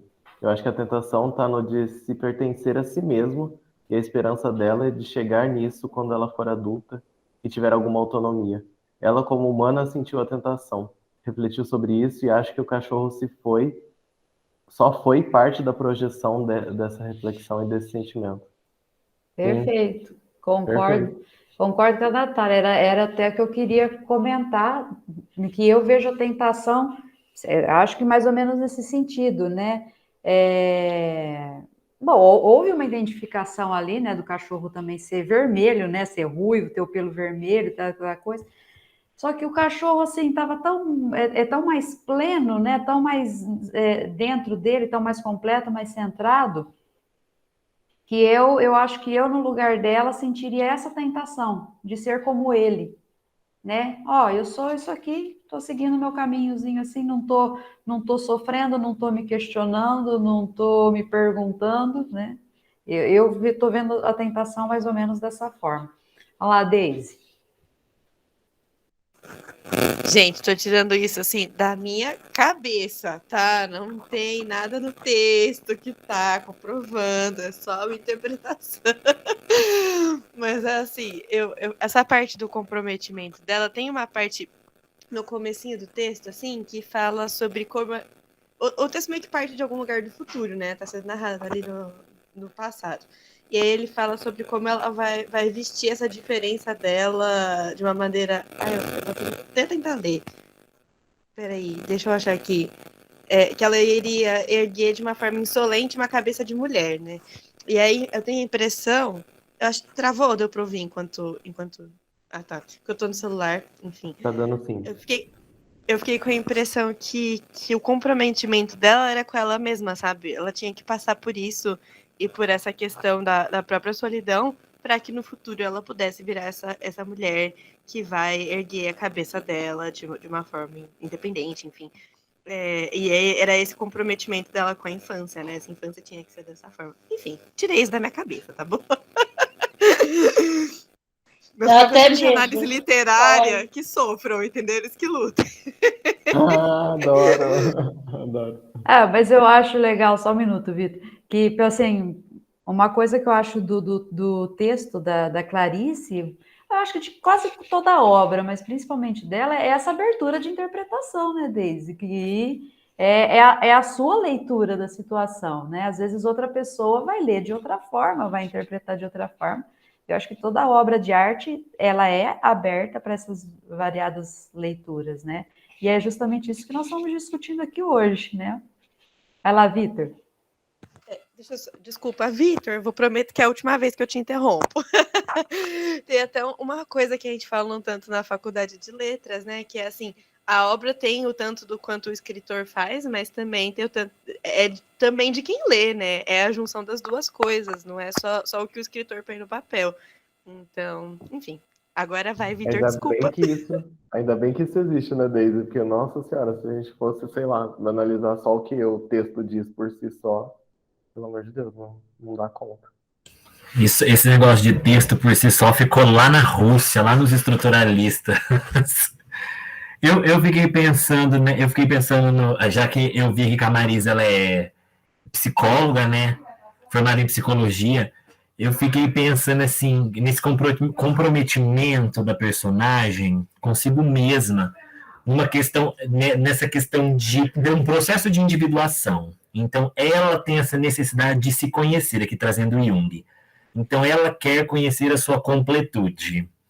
Tanto que o gesto dela, né, levantar essa cabeça de mulher, então ela quer amadurecer. Amadurecer para a personagem, né, essa é a minha opinião. Amadurecer para a personagem significa se conhecer, chegar a uma certa completude. E como que a gente chega a uma completude? Através do outro. Na paisagem desértica, não há outro. Há o narrador, que tem um pedaço lá, que a gente fica, que o narrador olha para ela e ela olha para o narrador. E eu entendo que é a bolsa, uma bolsa velha sem alça. Como que tá lá? Eu tô com ele aberto aqui. Alça quebrada, né? A alça tá quebrada. Mas ela fala, o que a salvava era uma bolsa velha de senhora, ou seja, então mais madura. Só que essa bolsa, ela tá cindida, ou seja, ela tem uma alça a menos. Então ela não tá completa também. Quando ela encontra o cachorro, ela acha que ela, através dele, ela vai completar a sua individuação, né? O seu amadurecimento, se encontrar. Só que, na verdade, o cachorro é uma pergunta inexistente. Ele não se indaga.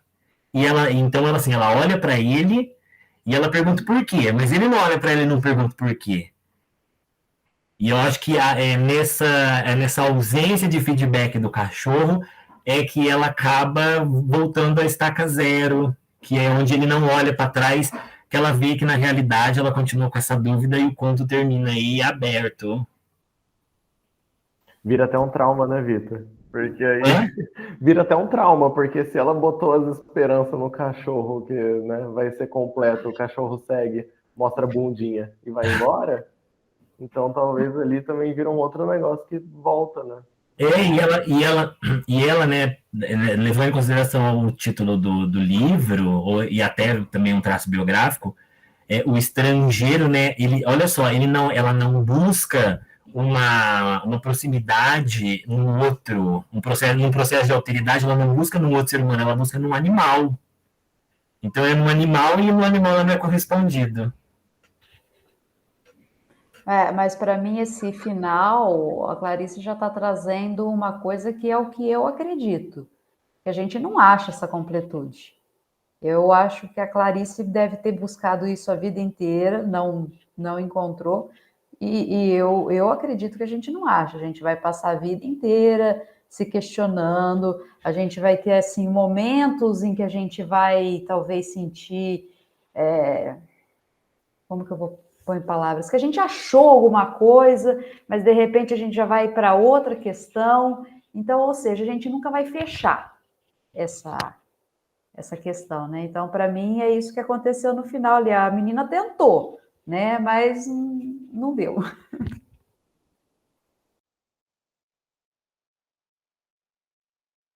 Sua vez, Marisa. Legal, só legal isso daí que a Daisy colocou, a mensagem, o arquétipo do estrangeiro. Então, eu acho assim, muito interessante o que o Vitor falou, o que está sendo colocado. Eu acho que daí que vem a gente falar assim, a gente precisa se conhecer. É o autoconhecimento que vai nos trazer a completude. Na verdade, não é só o outro. Mas lembrando que a gente existe em relação ao outro. Aqui, no caso, ela ainda é uma menina. É difícil falar assim, olha, ela não tem maturidade ainda, ela ainda vai passar por todo esse processo, né? Mas, só pensando que sobre a importância do autoconhecimento, para a gente saber quais são realmente os nossos desejos, por que eu faço isso e não aquilo, né? Assumir mesmo, olha, é aquela história, né? Se todo mundo gostasse, se todos gostassem das mesmas cores, o que seria do amarelo, vamos dizer? Eu amo amarelo. Então, é você se posicionar, saber se entender e se respeitar. Não é porque todo mundo gosta de azul que eu tenho que gostar. Mas, porque se todos gostassem do azul... muito bem, filha, muito obrigada. Parece que eu comi quiabo hoje. Mas, realmente, mas eu amo o amarelo, né? E não curto tanto o azul. Então, e aí tudo bem. tudo bem, quem gosta dá para conviver, dá para aceitar as diferenças, né? A gente está aqui encerrando as Olimpíadas e isso é uma coisa que eu sou uma pessoa também aposentada, né? Antes eu fui assistente social, aposentei, agora eu sou psicóloga e assim amo esporte, assisto tudo. E eles têm falado muito da diversidade, do papel da mulher e que é realmente é muito importante você aceitar que o outro seja diferente. Você tem a sua ideia e dentro do seu contexto, da sua realidade, você formou aquela ideia e se formou enquanto pessoa. Mas nada impede que você respeite os outros, aliás, é o desejável, que você respeite os outros que pensam diferente, né? Então é isso, eu acho que é a chance de se conhecer. Porque, coitado do cachorro, eu não consegui ler. Mas Eu é leio isso. aqui, eu leio. E coitado do cachorro, né? As expectativas todas nele, inclusive do leitor. E só porque o bichinho tinha o pelo ruivo. É verdade. Uma coisa que me ocorreu agora enquanto eu ouvi a Marisa é que assim, a gente está falando dessa coisa da diferença, mas a gente realmente precisa chegar a uma certa maturidade, que normalmente só vem com a idade, para começar a encarar bem isso daí. E aí, no caso, a gente deve estar falando de uma menina, né, de uma adolescente, e, e é uma fase em que eles querem muito se identificar com um determinado grupo. Né? Eu acho que isso é uma coisa muito própria da idade, de ter que se identificar. Eu acho que toda a escola teve as suas panelas, né? Essa coisa da identificação é muito forte no pré-adolescente, no adolescente. Depois de uma certa idade, a gente já não começa a não ligar mais muito para isso, né? Mas nessa idade isso está muito latente, né? Então, acho que, e no caso como ela tinha um diferencial muito grande físico, né, que era a questão da cor, do cabelo, tudo e tal.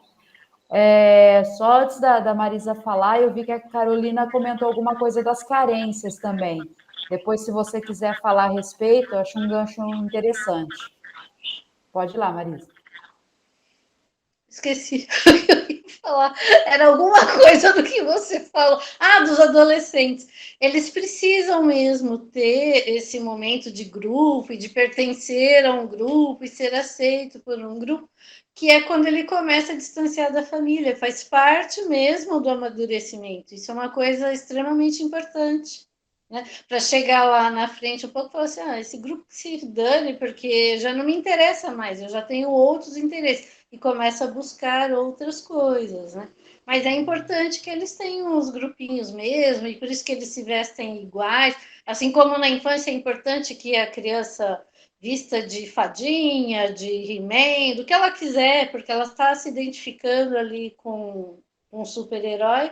Na adolescência, a gente vai se identificar com os nossos pares, né? Com os outros adolescentes, para depois crescer um pouco mais. Né? Isso é bem legal, bem saudável. Pode ir, Mar?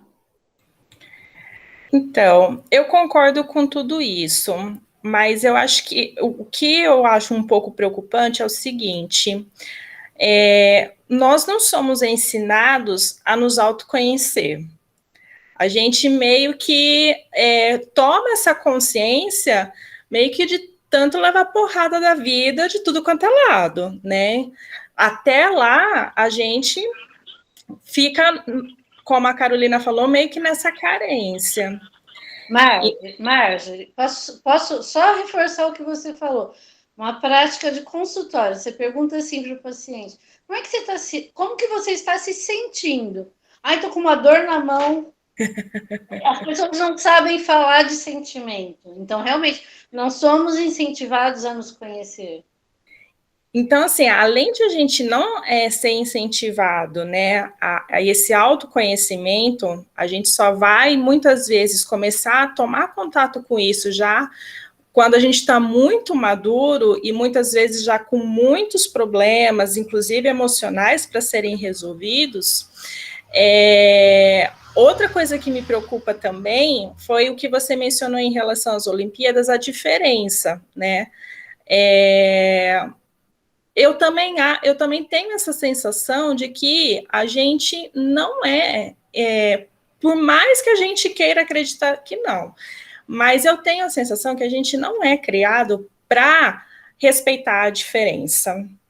E isso, de fato, é essencial, é muito importante, porque, assim, você pode não concordar com uma opinião diferente da sua, mas você não só pode, como você deve respeitar. Todo mundo tem direito à sua opinião, né? E não é porque você não concorda que isso não quer dizer que isso não aumentou o seu repertório em termos de conhecimento, de contra-argumentos, né? Então, eu acho que são coisas essenciais. A busca do autoconhecimento, que infelizmente a gente não é incentivado, muitas vezes é por conta própria mesmo que a gente tem que alcançar isso, e essa questão de o quanto é essencial a gente entender que a diferença faz parte e que ela é importante e que a gente precisa respeitá-la.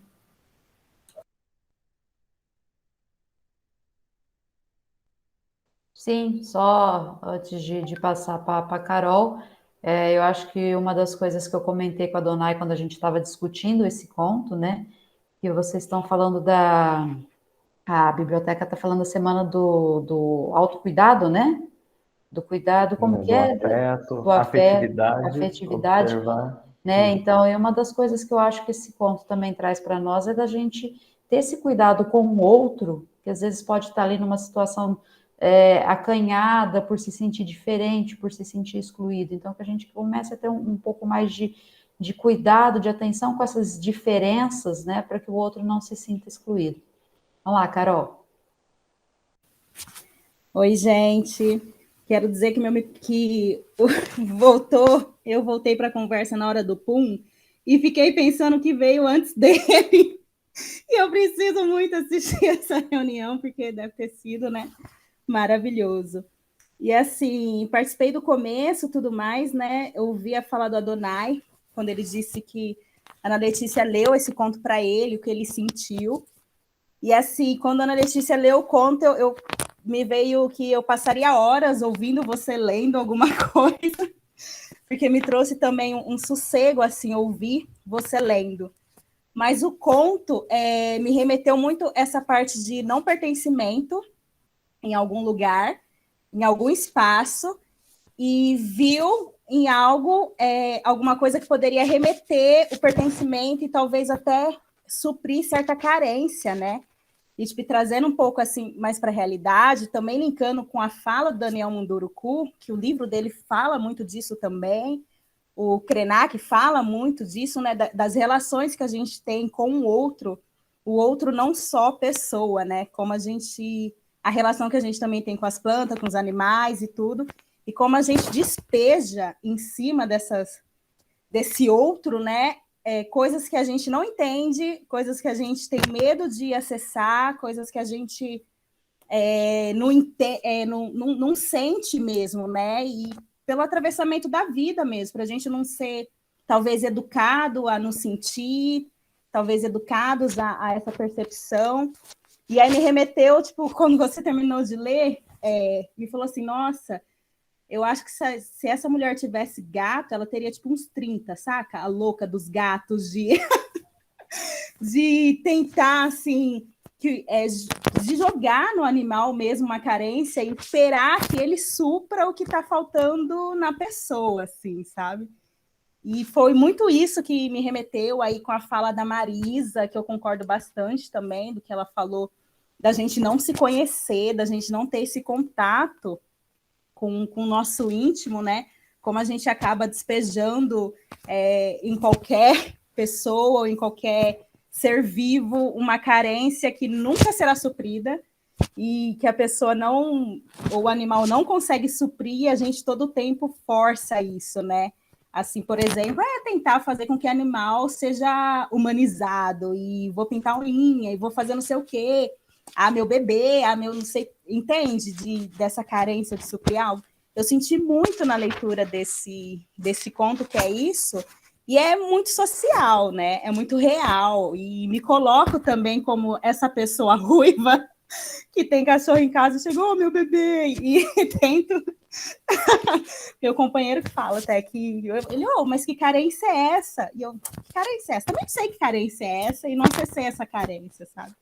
Mas era isso, gente. Tô adorando todo esse papo. E eu não conhecia, nunca me despertou interesse, gente, em ler Clarice, vocês acreditam? Nunca me despertou interesse, não é uma escritora que eu, por exemplo, compre livros e tudo mais. Só que ouvindo essa movimentação, assim, a conversa e vocês compartilhando e falando sobre os outros livros dela, né? E fazendo outras referências, acendeu uma luzinha aqui de possibilidades. Só isso. Beijos. Vou Legal. até fazer um gancho antes da Daisy falar. Tem um outro fato que eu não sabia, que A Via Crucis do Corpo foi meio que um livro encomendado, assim, né? Ela meio que teve que escrever e tal. E aí eu vi que uma análise lá que alguns críticos falaram que era talvez o pior livro dela. E eu quero muito ler esse livro, porque quando as pessoas falam que é o pior, ou que é o mais monstruoso, assim, geralmente o livro é bom, né? Então, tudo que é muito estranho, freak, assim, vale muito a pena pra gente, né? E eu também me vejo nessa posição da pessoa ruiva aí, mas talvez como uma pessoa que não tem o direito de se sentir pertencente, né? Então, junto com o que a Marjorie tinha falado lá atrás, que talvez tem muitas pessoas que são tiradas a possibilidade de se sentir pertencente, né? E aí é o que a Marisa também falou lá no começo sobre a questão da adolescência, né? Eu, como uma pessoa não heterossexual, acho que outras pessoas que talvez estejam na roda, passar por uma adolescência não cumprindo uns papéis de gênero aí, cria umas coisas de parecer que a gente não pertence a lugar nenhum, né? Então, é um negócio bem doido isso. Mas, enfim, vamos lá, Daisy. Nossa, gente, estou pensando em várias coisas aqui. Na verdade, eu queria começar falando que eu parto de um lugar muito privilegiado em vários aspectos, mas um deles é que dentro da minha casa, né, com a minha mãe, que aqui está presente, terapia sempre foi tratada, e autoconhecimento sempre foi tratado como uma coisa imprescindível, assim. Então, eu faço terapia desde muito nova. E eu faço parte de uma bolha que faz muita terapia, mas eu sei que isso não é o padrão, né? Apesar de que acho que já está tendo uma mudança no estigma da terapia, que não é mais tão visto como uma coisa de gente louca, ainda é visto como uma coisa que os outros fazem e que a gente não faz tanto, né? Tá, legal, mas eu não tô precisando ainda. Que bom que você faz, mas eu não preciso, né? E aí, esse negócio do diferente, e assim, é óbvio que tem muitas coisas que fazem com que essa diferença seja acentuada, né? Então, um pouco para as mulheres, né?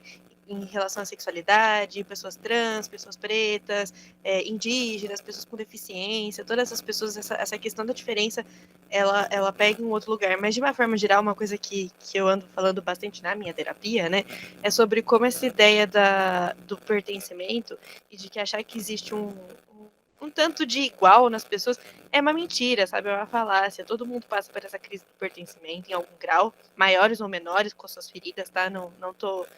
Aqui a ideia não é minimizar a ferida de ninguém, inclusive as minhas próprias, mas enfim, e que apesar de me considerar uma pessoa minimamente ajustada na sociedade, também não quero ser muito, porque a sociedade é bem problemática, então ser muito ajustado também é esquisito, tá? Não é bom ser tão ajustado, mas que no fim esse negócio de que existe um fio condutor, que todo mundo tem que, né, que tem um padrão que a gente olha, se a gente for olhar com mais detalhe, assim, isso não existe, isso é uma mentira, né? Então, mais que respeitar a diversidade, a gente tem que entender que a diversidade, ela é dada, sabe? Tipo, não são algumas pessoas que fogem do que seria um padrão, e aí a gente tem que aprender a respeitar. Não, diversidade está em todos nós, e a gente tem que partir desse lugar, que se a gente não está respeitando diversidade, a gente não está se respeitando, a princípio de conversa, sabe?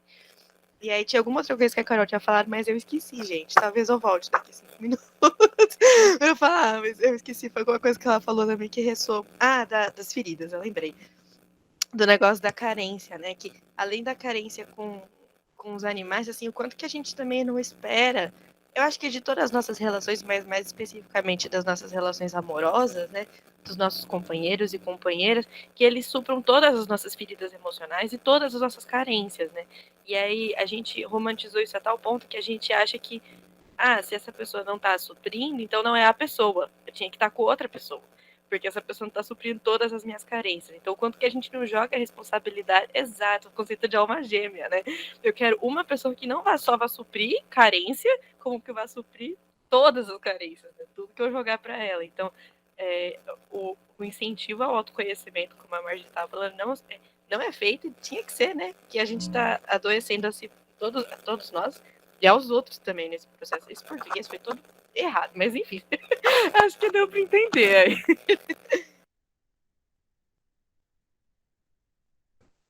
Nossa, é bem isso mesmo. Acho que esse processo de projetar nos outros, né, assim como ela projetou no cachorro, né, é uma forma muito de, sei lá, é muito violento, independente para que lado seja, né? Para o objeto, para si mesmo, é violento. É um negócio que violenta demais.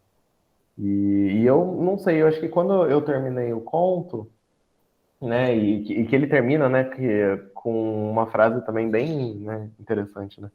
Mas ele foi mais forte que ela. Nenhuma só vez olhou para trás. E aí também, né, esse olhar para trás, né, essa força, que força é essa, né, que ela tá falando? Será que é uma força mesmo, né? Ou é a vida do cachorro, né? É a menina que é fraca, né? Então, se existe uma força, existe uma fraqueza. Então, enfim, fiquei pensando nessas coisas que eu acho que não tá pautado numa fraqueza aí, tá pautado mesmo em outro ponto. E que, por exemplo, para o cachorro pode ser uma força, né? Como que é a última frase? Qual é que é? Mas ele foi mais forte que ela. Nenhuma só vez olhou para trás. Olhou para trás, né? Ou seja, seguiu em frente, né? E aí, de novo, eu lembro do Daniel Munduruku. Nossa, vocês gravaram esse... Sim. E, gente, eu preciso ouvir esse homem de novo. Tá disponível no nosso canal do YouTube, gente. Dá um pulo lá. Que ele fala, que ele dá o exemplo do rio, né? Que nós devíamos ser como o rio. Ou seja, você sempre segue em frente, né? Se tem pedras no caminho, se tem obstáculos, o seu objetivo, não sei se eu diria objetivo da vida, seria seguir em frente, né? Então, acho que é mais ou menos isso que o cachorro está fazendo, né? Que por natureza própria, ele segue em frente. Ele não está ali se apegando com nada, né? Ele tem que seguir em frente, ele segue em frente, né? E às vezes acho que o ser humano não, o ser humano fica assim, gastaiando muito em coisas pelo caminho, né? Vai falar, Carol.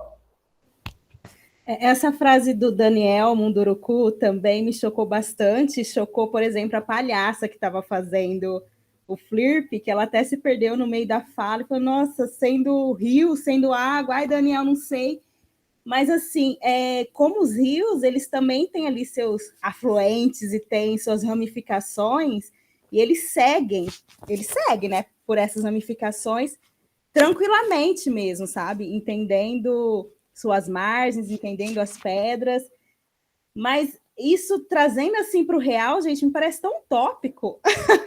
Eu, Carolina, 31 anos aqui, vivendo na fazenda. Mano, é muito utópico. E assim, pago terapia há muitos anos e tem portas que eu não consigo acessar, sabe? Tem afluentes aí que eu não consigo ir e muitas vezes eu não consigo identificar que eu estou jogando isso em si, assim, no meu parceiro, que eu estou jogando isso, né, nos amigos, no meu cachorro, nas minhas plantas, a louca da planta em casa, a louca não sei do quê. E eu não consigo perceber isso, assim, sabe? Eu sei que eu sou rio, mas eu me seguro numa pedra amiga maravilhosa. E nessa última frase que a Donai leu, né, falando que o cachorro simplesmente seguiu, que foi mais forte que ela, eu acredito que a força também, além de ser muito relativo para cada pessoa, que também é força olhar e ver que você não consegue seguir, sabe? Que também é força você não querer acessar talvez alguns pontos que estão te machucando e que você ainda não está preparada para ir, sabe? Eu acho que desistir também é força e também é respeito consigo mesmo, que, enfim... Carol, Oi. a terapia está funcionando. Pode ficar tranquila. Porque É o importante dinheiro, reconhecer que às vezes não dá. Passa do nosso limite, isso é importante. E eu achei muito bonito isso dela parar, observar que o cachorro seguiu e ela ficou ali naquele ponto, sabe? Talvez ela ter ficado naquele ponto, observando, possa ter despertado outras coisas dentro dela, assim. Acho que é isso. Não sei se eu me perdi na fala. Bom, deixa eu só, antes de passar a palavra para a Deise, nós já estamos aí cuidando quase 2 horas de encontro, né? Então, a gente estipulou que a gente ia manter mais ou menos uma faixa aí de 1h30 a 2 horas estourando, porque realmente, né, gente, se deixar, a gente vara a madrugada conversando, então chega uma hora que a gente precisa começar a se encaminhar para o final, tá? Mas antes da gente fazer o encerramento, vamos lá, Deise, palavra. Gente, só queria falar que eu quero retweetar, falando da Carol. Carol, faz o favor de colocar isso no tweet. Mas que eu concordo com o que o Adonai trouxe, né? De que isso da projeção acaba sendo violento, né? Com a pessoa que recebe. Mas aí, por outro lado, eu ando passando por um processo que é de entender essa questão da humanidade mesmo, né? Apesar de que no mundo ideal ninguém fazer isso, a gente faz e a gente parte do princípio de que a gente vai fazer e se acolher na hora que a gente perceber que a gente tá fazendo, porque às vezes a gente nem percebe. Então só o fato da gente perceber, falar, meu Deus, olha aqui, olha esse momento que eu tô jogando minhas coisas pros outros, né, que eu não tô sendo autorresponsável, e tudo bem, eu percebi, e isso já é um passo muito maior do que muita gente já dá nessa estrutura, né, porque, e aí eu não sei se a Carol compartilha, mas pelo que ela falou, parece um pouco que sim, que a gente é muito duro, né, com nós próprios, assim, os nossos próprios sentimentos. Então eu tô tentando aprender a ser mais suave e aí tentar entender que às vezes a gente é violento com o outro, mesmo que não seja esse o nosso objetivo, mesmo que no fundo nós sejamos pessoas amáveis e boazinhas, que em algum momento a gente vai machucar o outro, e o que a gente faz com essa informação, sabe? Ai, essa menina foi tão bem educada. Nossa, que O orgulho orgulho. da mãe, né? O orgulho da mãe. Mas é muito isso mesmo também, né? Quando a gente percebe, porque a gente sempre está nessa tentativa de ser o bonzinho, de ser a pessoa maravilhosa, só que a gente sempre tem que estar atento, porque nós somos os monstros também, né? A gente é monstro, e aí é o que a Deise falou, né? O que a gente vai fazer com isso? Tá, então a gente admitir as nossas, né, as nossas lacunas e as nossas coisas que destroem a gente, né? Talvez a menina ali no conto tenha tido contato, né? Com a coisa ali o que também pode destruir ela, né? Ou já está destruindo, né? Então, eu acho que é por aí. Nossa, eu lembrei de uma frase, inclusive é da Clarice, se eu não estou enganada, que ela fala que ela não sabe, que ela não quer arrumar as falhas dela, porque ela não sabe qual das falhas dela é que mantém ela em pé. E, nossa, eu acho isso extremamente impactante, sabe? Nossa, pesado, pesado, pesado. Isso aí. Bom, foi como a Ana falou, acho que a gente já pode ir encerrando. Se mais alguém quiser comentar alguma coisinha aí. Eu ia também perguntar isso, principalmente pessoal, assim, que... Gente, não, né, sempre lembrando que ninguém é obrigado a falar, todo mundo pode vir e ficar apenas como ouvinte, né? Mas se às vezes alguém sentiu aí que quer colocar alguma coisa e não deu tempo, nós ainda estamos com 10 um minutos. tempinho. Podem falar. Até uma questão aí que a gente está falando, né, de durar dias, né? O nosso próximo encontro é dia 19. A gente vai ainda escolher um conto que eu e a Ana não conseguimos decidir.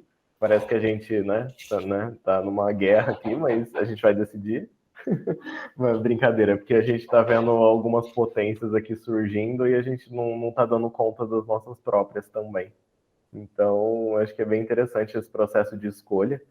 E aí fica o convite também, né, para vocês voltarem dia 19. Eu acho que vale a pena também. Eu vou ler aqui o comentário da Natália. Excelente comentário, aliás.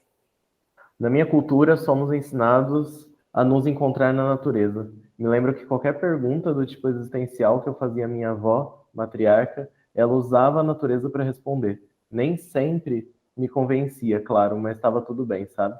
Porque quando a gente observa a natureza, é tudo tão harmonioso e em ciclo que dá vontade de ser natureza. Nossa, que louco! Uma pergunta, Natália, você é da cultura indígena?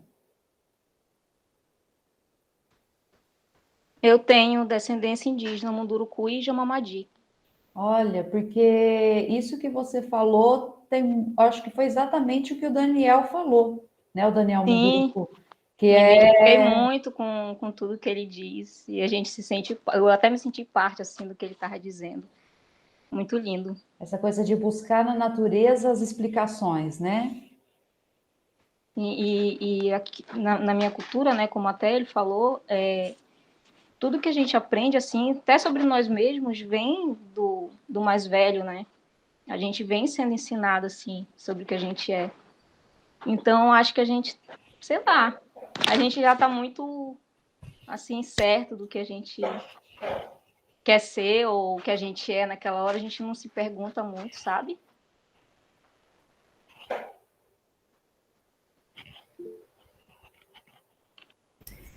Gente, deixa eu só falar um negocinho que ouvi na Natália falar, e o Daniel também, né? Eu acredito que eu seja um rio que nasceu de outros rios, sabe? E eu acho que eu carrego muita carência, assim, dos meus rios, dos rios que me fizeram, sabe?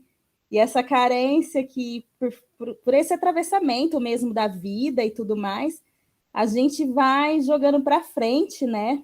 Esse lance de... como o meu mais velho também não teve um contato delicado consigo mesmo, isso foi o passado para mim, né? E como é louco esse lance de cultura, de tratamentos, né? Então, assim, pegando muito a fala do Daniel Munduruku e também do Krenak, que falam muito dessa relação com o outro, né?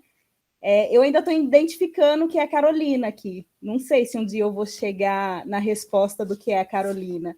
Eu sei que tem muito de Maria Inês aqui, tem muito de minhas avós, meus avós, e não sei ainda o que é Carolina. E eu não sei se a carência que eu jogo para o meu cachorro, para minhas plantas, para o meu companheiro, é a carência da Carol, ou eu estou tentando suprir, de fato, uma carência que veio de geração em geração, sabe? Mas eu sinto que a vida, às vezes, é o cachorro, sabe? Que tá seguindo e eu tô aqui. Só isso, gente. Parei.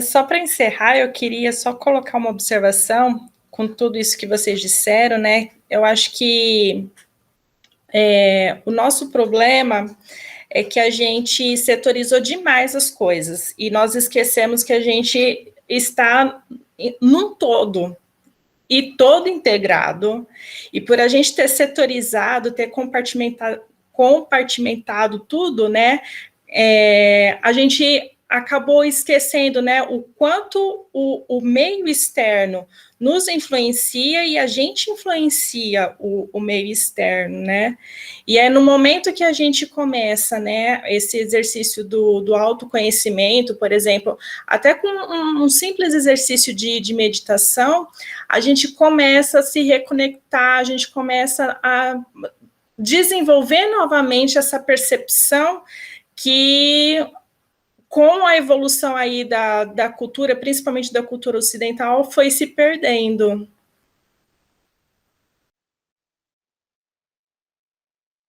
Perfeito, né? E voltando à questão do rio, né? Como o Daniel falou, que o objetivo dele é chegar no todo, né? Ou seja, no mar. Legal. Bom, pessoal, acho que agora a gente realmente precisa encerrar. Não sei se aí Adonai, Carolina, Ciro, se vocês, assim, como sendo da biblioteca, querem dizer alguma coisa.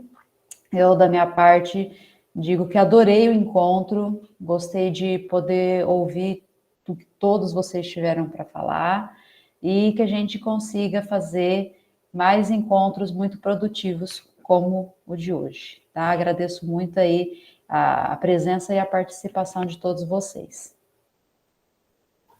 Também quero agradecer todo mundo.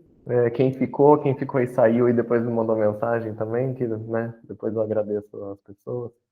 Mas muito obrigado a vocês que também ficaram aqui e falaram bastante coisa. Eu aprendi demais.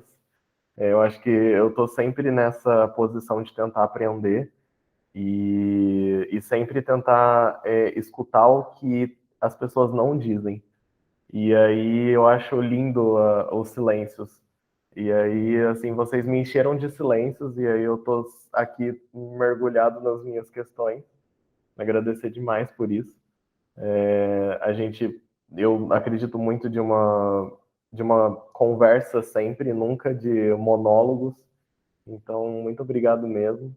Foi um prazer imenso. Vocês contribuíram demais. Vou tentar ler mais Clarice. Não é uma promessa, porque é difícil para mim, mas vou tentar ler mais Clarice. Mas, né, é uma tentativa. E aí fica o convite também para o dia 19, como eu já falei. Em nome também da biblioteca, né, em meu nome também pessoal. Obrigadão. Só fazendo uma reparação aqui, né, que eu falei do pessoal da biblioteca, esqueci de citar a Stephanie, que hoje a Stephanie está tão quietinha, coisa que não é muito comum, mas temos ela também. E o Luciano, né? O Luciano também é da biblioteca, né? Não, mas ele está fazendo 1000 atividades conosco, então ele é parte da biblioteca, sim. É por isso que eu perguntei. Até você, Ana, né? Obrigadão pela iniciativa. Eu também gostaria, gente, de agradecer em nome da biblioteca a oficina que vocês propuseram, né? Que é sensacional no nosso... assim, o processo de construção e a aprendizagem, o afeto, e como que a gente construiu esse mês de pensar o cuidado, pensar o afeto. Eu acho que foi isso, né? Um conto que a centralidade é pensar na solidão, e aí da solidão a gente falou a maior parte do tempo de autocuidado. E eu acho que o autocuidado e o desenvolvimento da autonomia são as principais formas que a gente tem do existir, né? Então, quando a gente sai de um processo de pensar a existência, né, como algo muito pesado, e aí a gente vai para o autocuidado como uma possibilidade de ter autonomia. Eu mesmo que conheci a terapia com 37 anos e após o falecimento do meu pai, e aí desenvolvi todo esse processo todo e de outras perdas, né? Então, eu fico muito agradecido por tudo que eu escutei aqui, por uma oficina tão potente, e tão maravilhosa que foi. Agradecido mesmo por contemplar esse espaço.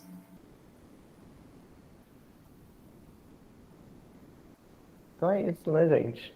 Obrigadão. Vamos que vamos. Ana, obrigado. Foi um prazer receber todos vocês. E dia 19 estamos de volta, hein, gente? Vamos lá. Um beijo. Obrigada a todos, gente. Tchau, boa noite.